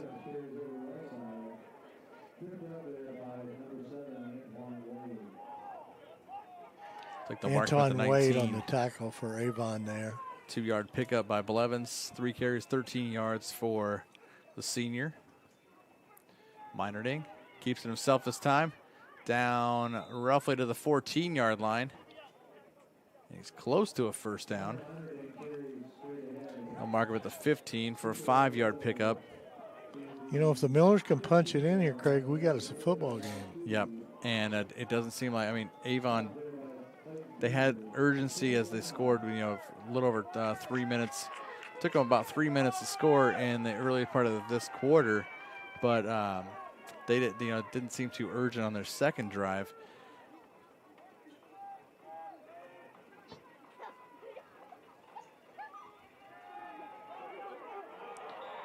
Just nothing there. Montarzi tripped up again.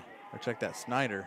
Mayo on the tackle for Austin, for Avon. We fumble? Yeah, nope. That was 4th down. Oh, 4th and 1, and they got to the 15, needed the 14. Wow. Turnover on downs as Snyder did not gain a yard there. That's a big play right there, Craig. Yep, Avon needed that and saw their sideline fired up as Noblesville turns the ball over on downs at the Avon 15-yard line. That's a huge, huge dagger so far, or at this point in the third quarter. 30 seconds left, third quarter.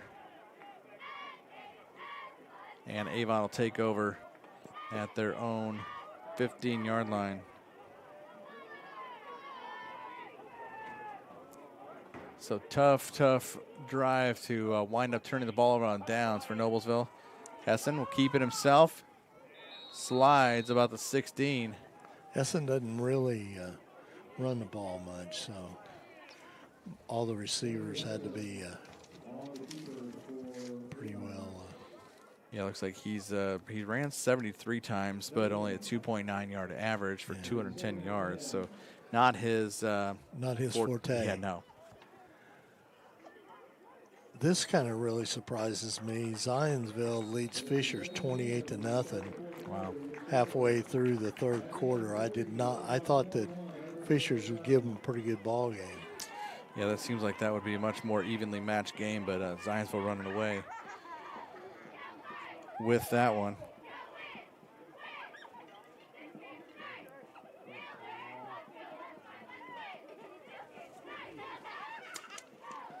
And we're through three quarters, 21-7, Avon leading. And it'll be second down and 10. They'll have the ball at their own 15.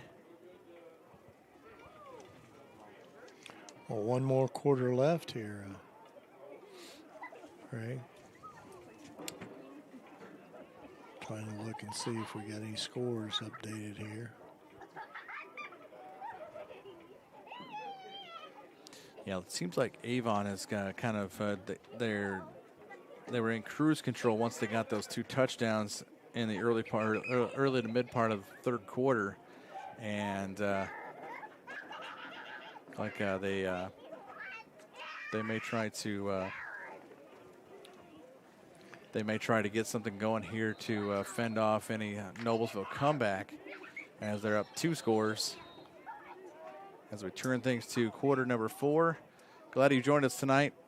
Craig Atkins with Perry Williams.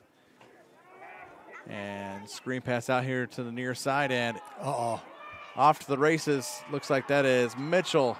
40, 30, 20, we know he's got 15, speed. 10, 5, touchdown, 85 yards later for Carmelo Mitchell. That's the one thing about Avon. They can strike very, very quickly. See, and that's where, in 2 weeks, their first round opponent, they'll host Brownsburg. Yeah, if they can play like this and have big plays like that all night, without the penalties, obviously, they could be dangerous and possibly knock Brownsburg out. But, of course, whoever wins that game will wind up playing more than likely Carmel. Yeah, I would think so. Because, Carmel will host the Pike that night. But, Pike's a pretty dangerous team. But this time of year, Coach Ebert's got the Carmel Greyhound football team in focus. And speaking of sectional, that's sectional 5. That's the first sectional in the south of 6A. And the last sectional in the north of 6A, sectional 4, Hamilton Southeastern will be at Fishers. And then our game in 2 weeks from tonight, Westfield will come here to Noblesville and for an all HCC sectional action. And by then, obviously, it'll be enough time. Southeastern will be back healthy, hopefully no COVID positive tests.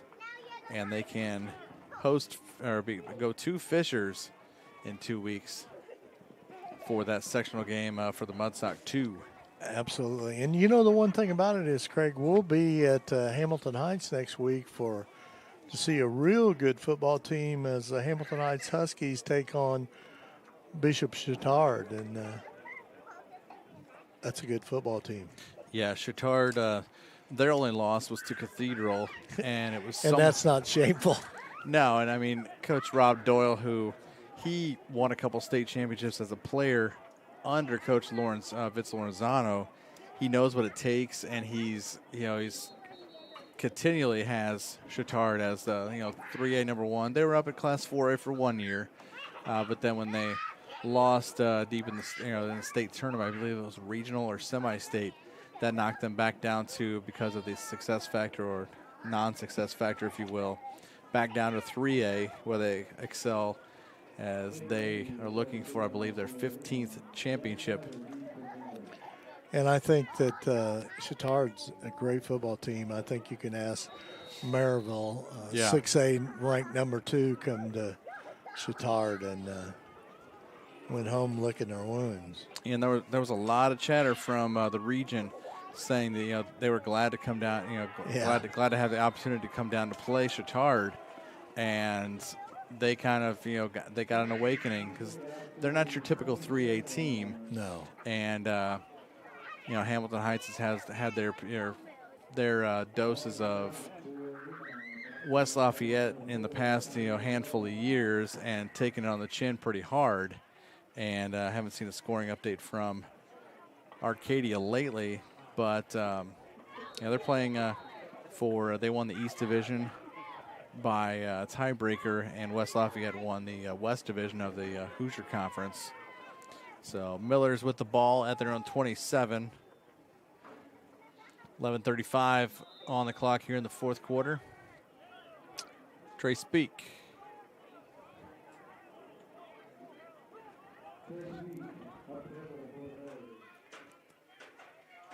Picked up 3 yards to the 30, did Speak.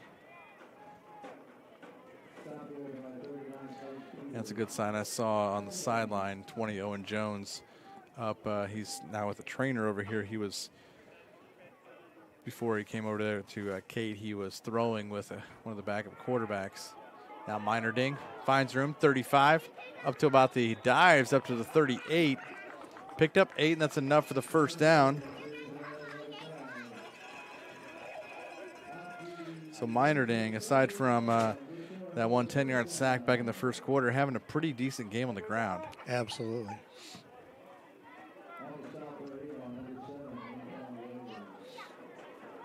First and 10 Millers. Down 3 scores with 10:39 left here in the ball game. Craig, they must be keeping a secret at Center Grove. Dylan Ray with the catch. The big boy. That'll be his biggest gain of the season as Ray down to the 36. So that's a 26-yard pickup.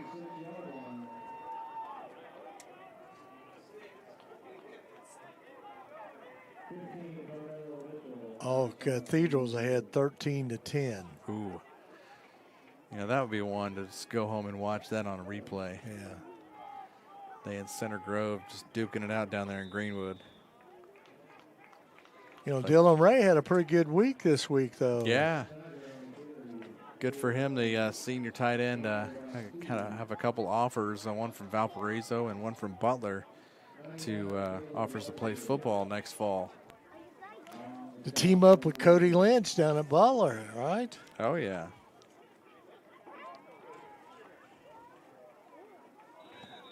I saw Cody before the ball game. He helps on the sidelines here on Friday nights. Good to see that young man. Good kid.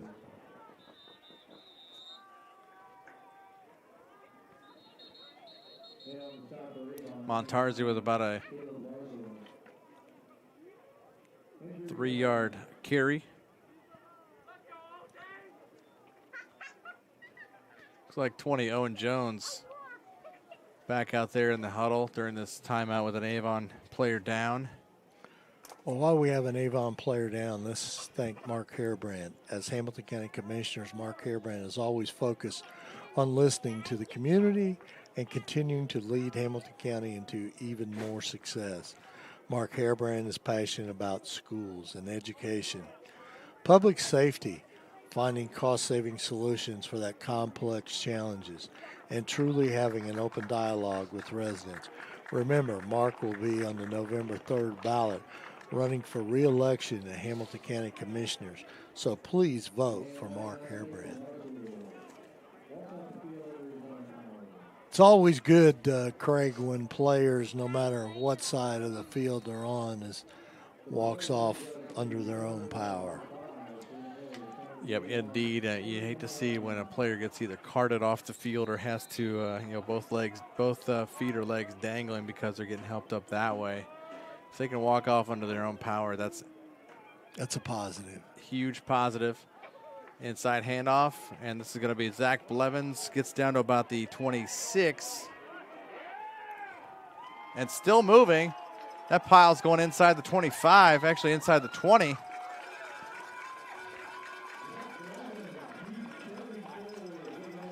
He got 11 yards down to the 20 and another Miller rushing first down.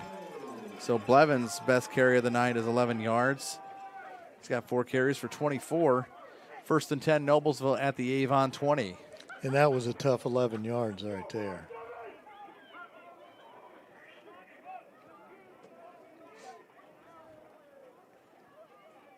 Blevins and Jones back there, flanked by Minerding. Up the middle. Fishers did score on a touchdown to Landon Morris, 39-yard touchdown. So at the end of the third quarter, it's 28-7, Zionsville over Fishers. Picked up, it looks like a couple yards down to the 19. And a couple yards on the loss. Actually, a few yards on the loss back to the 22 is Jones. He might be a little tentative after going down for that with that injury a few moments ago.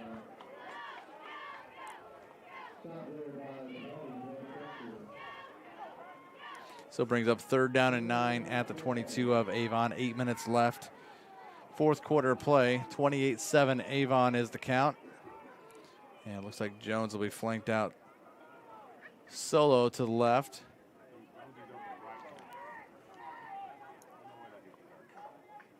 Minerding. And passes going to be tipped intercepted. and ripped. Intercepted by, who is that? Stovall. And he is Look at him looking for his weaving blocks. and leaving. And he's going to be taking this ball back to the house. Any flags anywhere? Looking around first. I don't see one. Any. Wow. A tip pass there, and he's gone to the house, man. Watch him look for those blocks, man. Look at the big boy out there, Blake Fisher, man. He's got some agility for he size does. he is. And, Coach Brian Kelly's going to enjoy having him next year. Absolutely. Yeah. Wallace Stovall, wow. As we've always, Coach Scheib taught us several years ago, Blake Fisher's got quick feet. It's all in the feet in those linemen, Craig. Oh, yeah. Got to have quick feet. So with that, point after attempt, that makes it 35-7, 7:26 left here in the fourth quarter play.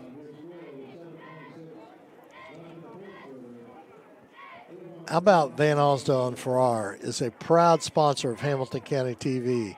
Van Alsdale and Farrar is a 106-year-old Indiana company specializing in information, communication, print, and business processes. We are a business technology simplified.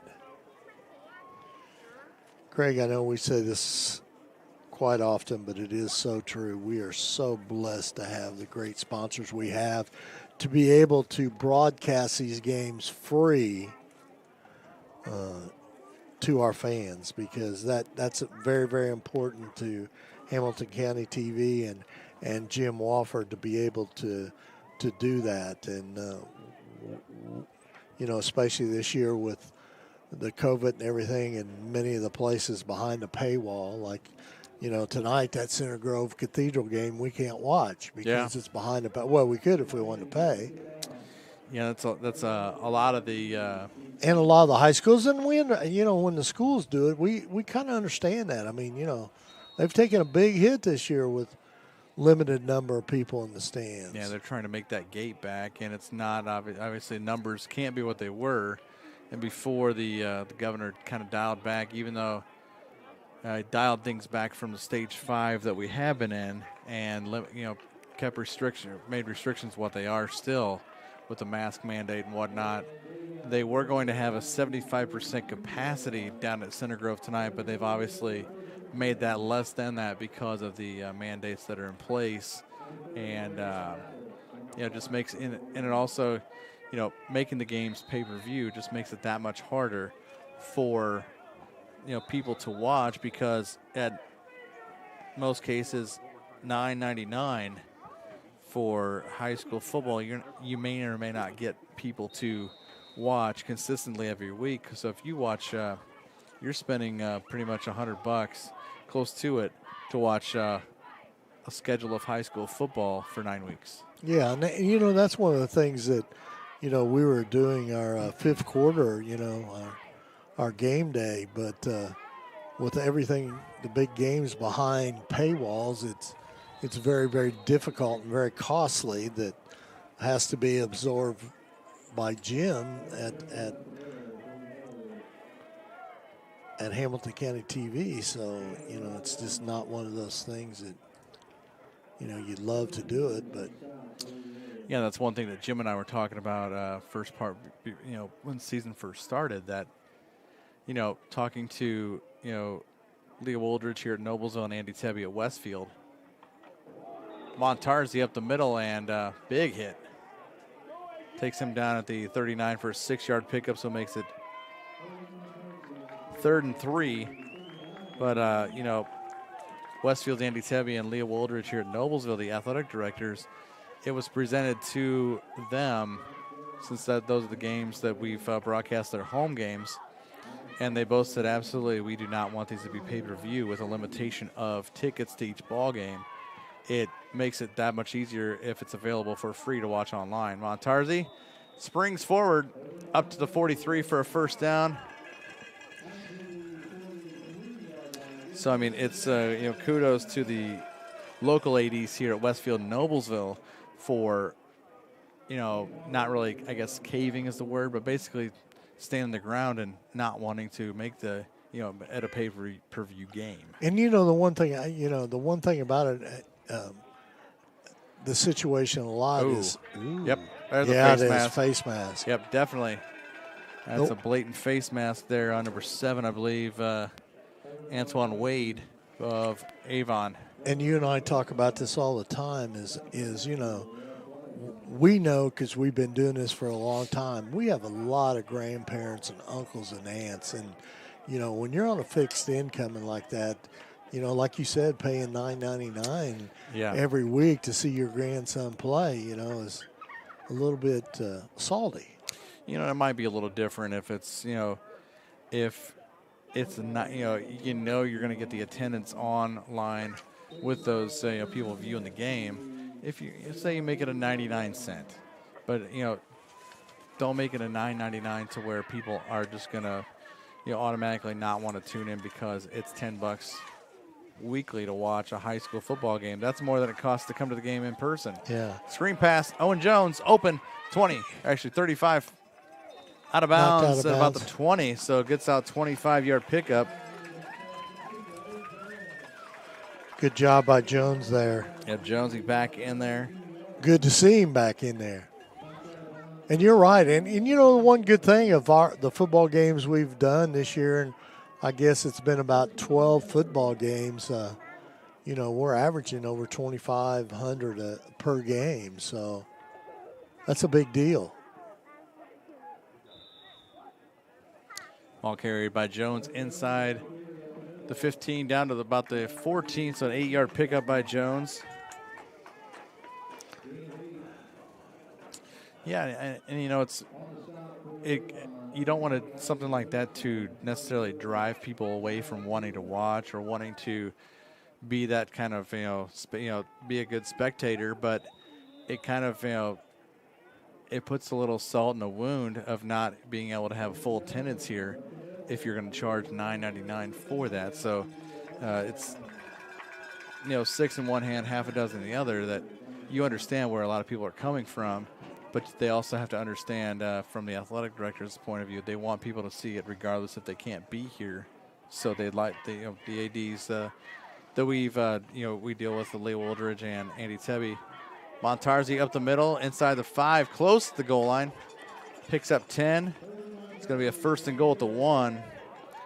It's good that they want everyone to be able to see whether or not they're able to be here in person because of fan limitations, but they want them to be able to see when a game like ours is broadcast like this.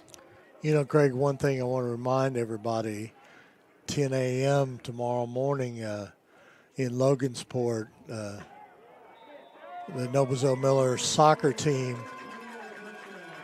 touchdown. Holden Montarzi from 1 yard out. The Noblesville soccer team will be playing it. Here's a replay on it. Yep, came storming in from the backfield from 1 yard out. Good block in there by the Millers. Yeah, big regional semifinal soccer matchup right here on Hamilton County TV tomorrow at 10 a.m. as Noblesville will play Homestead in a quest to defend their 3A 2019 state championship. And this kick by Graydon Addison up, and there's a flag. It's good. Let's see what the flag is. Another one just flew in. You get flag happy there. And then remind everybody that next week we'll be at Arcadia, Indiana. Hamilton Heights Huskies take on Bishop Chatard in the first round of the playoffs up there. So we'll be there. And the following week, the 30th, we'll be back in 6A football as Noblesville will host Westfield. So. Looks like the kick is good. Personal foul, Avon. Looks like that may be on the kickoff. Yeah. And, the one not really weighing factor, but the one waning factor is with the COVID limitations and whatnot. What will Sherry Schrock make and put a crock pot up there next week? Nobody's doing anything really. Right. That's what we're used to if we go to a game. At Hamilton Heights Husky Stadium. Sherry Schrock always takes care of us. She's a staple at Hamilton Heights, and she always takes care of press box and make sure there are snacks up there and usually something in the crock pot, even if it was week 1 or 2 when it's still warm outside.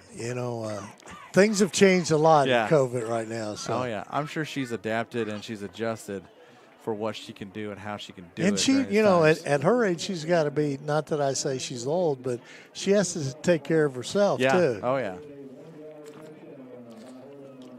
So with 4:16 left here in the fourth quarter, Noblesville trailing 35-14 to Avon as the Orioles look to go 5-4 into that 6A bye week before they host Brownsburg in 2 weeks in the bottom half of Sectional 5. Noblesville will take some time and digest things. They've made some good progress during this game. Defense played well. Offense had some good spots and, figure out what they need to do because Westfield has gotten explosive every week since that week 1 loss, 56-20 to Westfield. And you got to remember, let's face it, and Coach Gilbert will be the first person to tell you, Adam Metzler probably gives him more fits than any defensive coordinator that he plays. So Metz does a great job as defensive coordinator here for the Millers. I don't think he expected to have just the 24 to that was a 10 low game. Yeah. Ball fielded inside the 5-yard line. Looks like that is Jaden Jones, and he's going to be manhandled by about a half dozen Millers.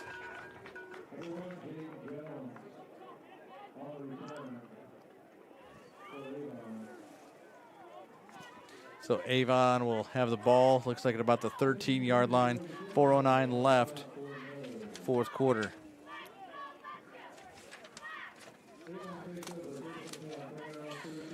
And that sectional that we'll be starting to cover next week, Chatard will have the Chatard-Hamilton Heights game in Arcadia. West Lafayette will be at Guerin Catholic, Yorktown at Crawfordsville, Brebeuf Jesuit at North Montgomery to round out that 3A sectional 28 field. Craig, let's kind of catch some of these numbers because I think we got some subs in there. I think number 90's in the ball game now for the Millers. I think that's Josh Hampton. And he's a 6'2", 245. We may be seeing those seniors that Tim Blevins emailed us about today. Yeah. Or those freshmen, Freshmen, I'm sorry.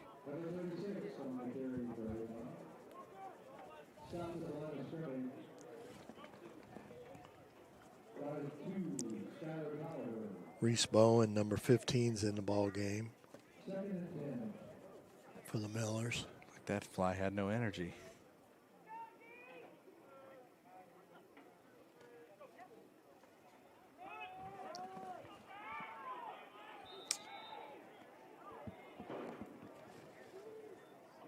Ball carried by number 36 for the Orioles. Got no number for him. It's his second carry. He's got to be, or he's going to be somebody. Leon Hardy's in the game for the Millers. Number 8. 3rd and 3 at the 21-yard line for the Orioles. Under 3 minutes left here, fourth quarter.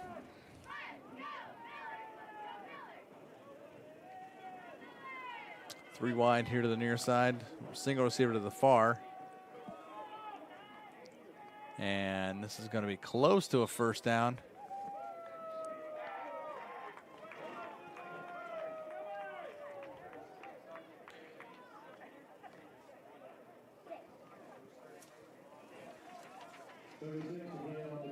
Looks like 73, Edwin Burnjack. And Sam Steinhofer on the tackle. Fourth down, and they will go for it. 4th and 1 at the 22. I mean, you know, what they got to lose, you know? Yeah. Got some backups in there. So the quarterback now is number 7 freshman Mason Reynolds. And they will take their time, and they may, just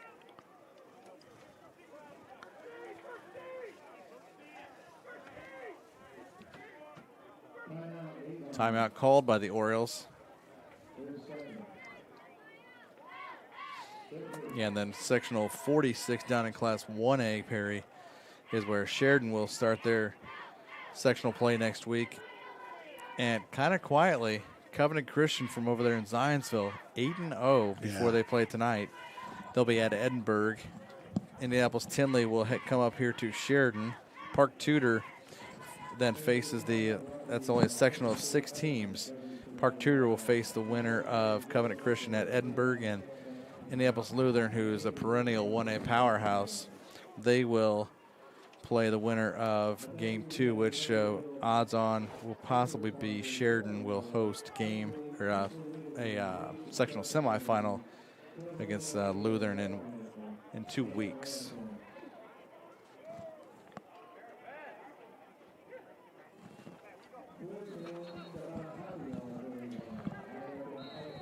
So after the timeout, Avon brings on the punt team. And the Millers will get one more crack at it on offense with just under 2 minutes left. This is, believe it or not, Avon's first punt of the night, Perry, with 2 minutes left, or under 2 minutes left in the game. I think we're going to have a new quarterback here, too, I believe.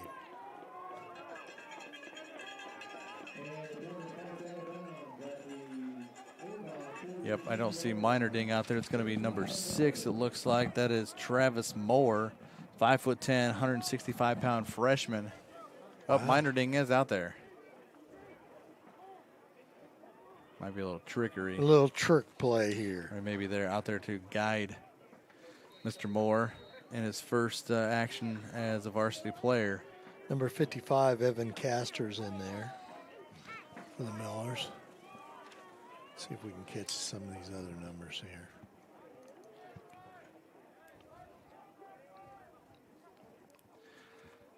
Many different numbers in there for the Millers. 34, Jack Snyder on the carry. He gets 3 yards to the 39. Samson Dixon, number 46. He's a freshman in there for the Millers. Minerding still under center at quarterback. This handoff is number 46. That is Samson Dickens, another freshman, 6'1", 165. Building for the future here. His dad was real good at that at Jimtown. He would play whoever and whenever. If they were producing in practice or in games, he would play them more, and that's I think that's how it's come about that the offensive line is built up of sophomores right now. 92, Jacob Ambler's in the ball game too. False start. Trying to do the best we can here with all these new numbers. Brings it back to a 3rd and 9 at the 41, so 5 yards on the false start. Mason Anderson's in there, number 54 for the Millers. Handoff up the middle. Jack Snyder back to the 41 where he carried to a moment ago. Check that 39, picked up a couple.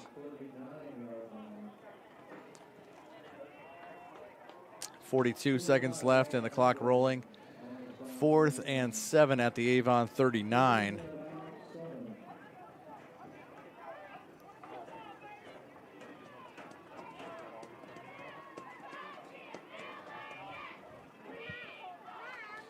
Minor ding under center. 22 seconds. Hands this one off and gives it to the freshman, number 6, Moore. And he might have gotten a couple yards.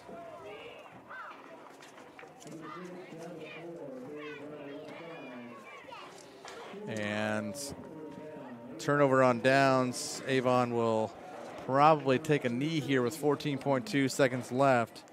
We'll remind everybody tomorrow at 10 a.m. Hamilton County TV will be broadcasting the girls' soccer game from Logansport there. Brad Silbert and Andrew Trissler on the call there. And then Craig and I will be at Hamilton Heights next weekend, next Friday night, to get to see a really good football team in Bishop Chatard. And then the 30th, we're back here, Brad, for Westfield, Noblesville. Back here for Westfield, Noblesville in 2 weeks. Oh, I'm sorry, Craig. I only did it once, though, man. That's pretty good. You got till 14 seconds left in the game. Yeah, that's pretty good. And that'll be the final, the kneel down here, as the final seconds are winding off the clock here, week 9. High school football final score, Avon 35, Noblesville 14. I'd like to thank our sponsors tonight, Logan Street Signs and Banners, Noblesville Trophies, Gaylord Electric, Chuck Girders, President and CEO, Van Osdale and Farrar, We Are Business Technology, Simplified, Church, Hiddle and Antrim, Jamie Carmesino of Carpenter Realty, Mark Harebrand for Hamilton County Commissioner, Hamilton County Reporter, and Deep Blue Computers for Lucas Lacone, Will Wofford, Perry Williams. I'm Craig Atkins. We will see you tomorrow morning. Brad Silbert and Andrew Trissler from Logansport, 10 a.m. for girls soccer regionals as Noblesville girls soccer defend that state crown from last year against Homestead at 10 a.m. right here on HCTV.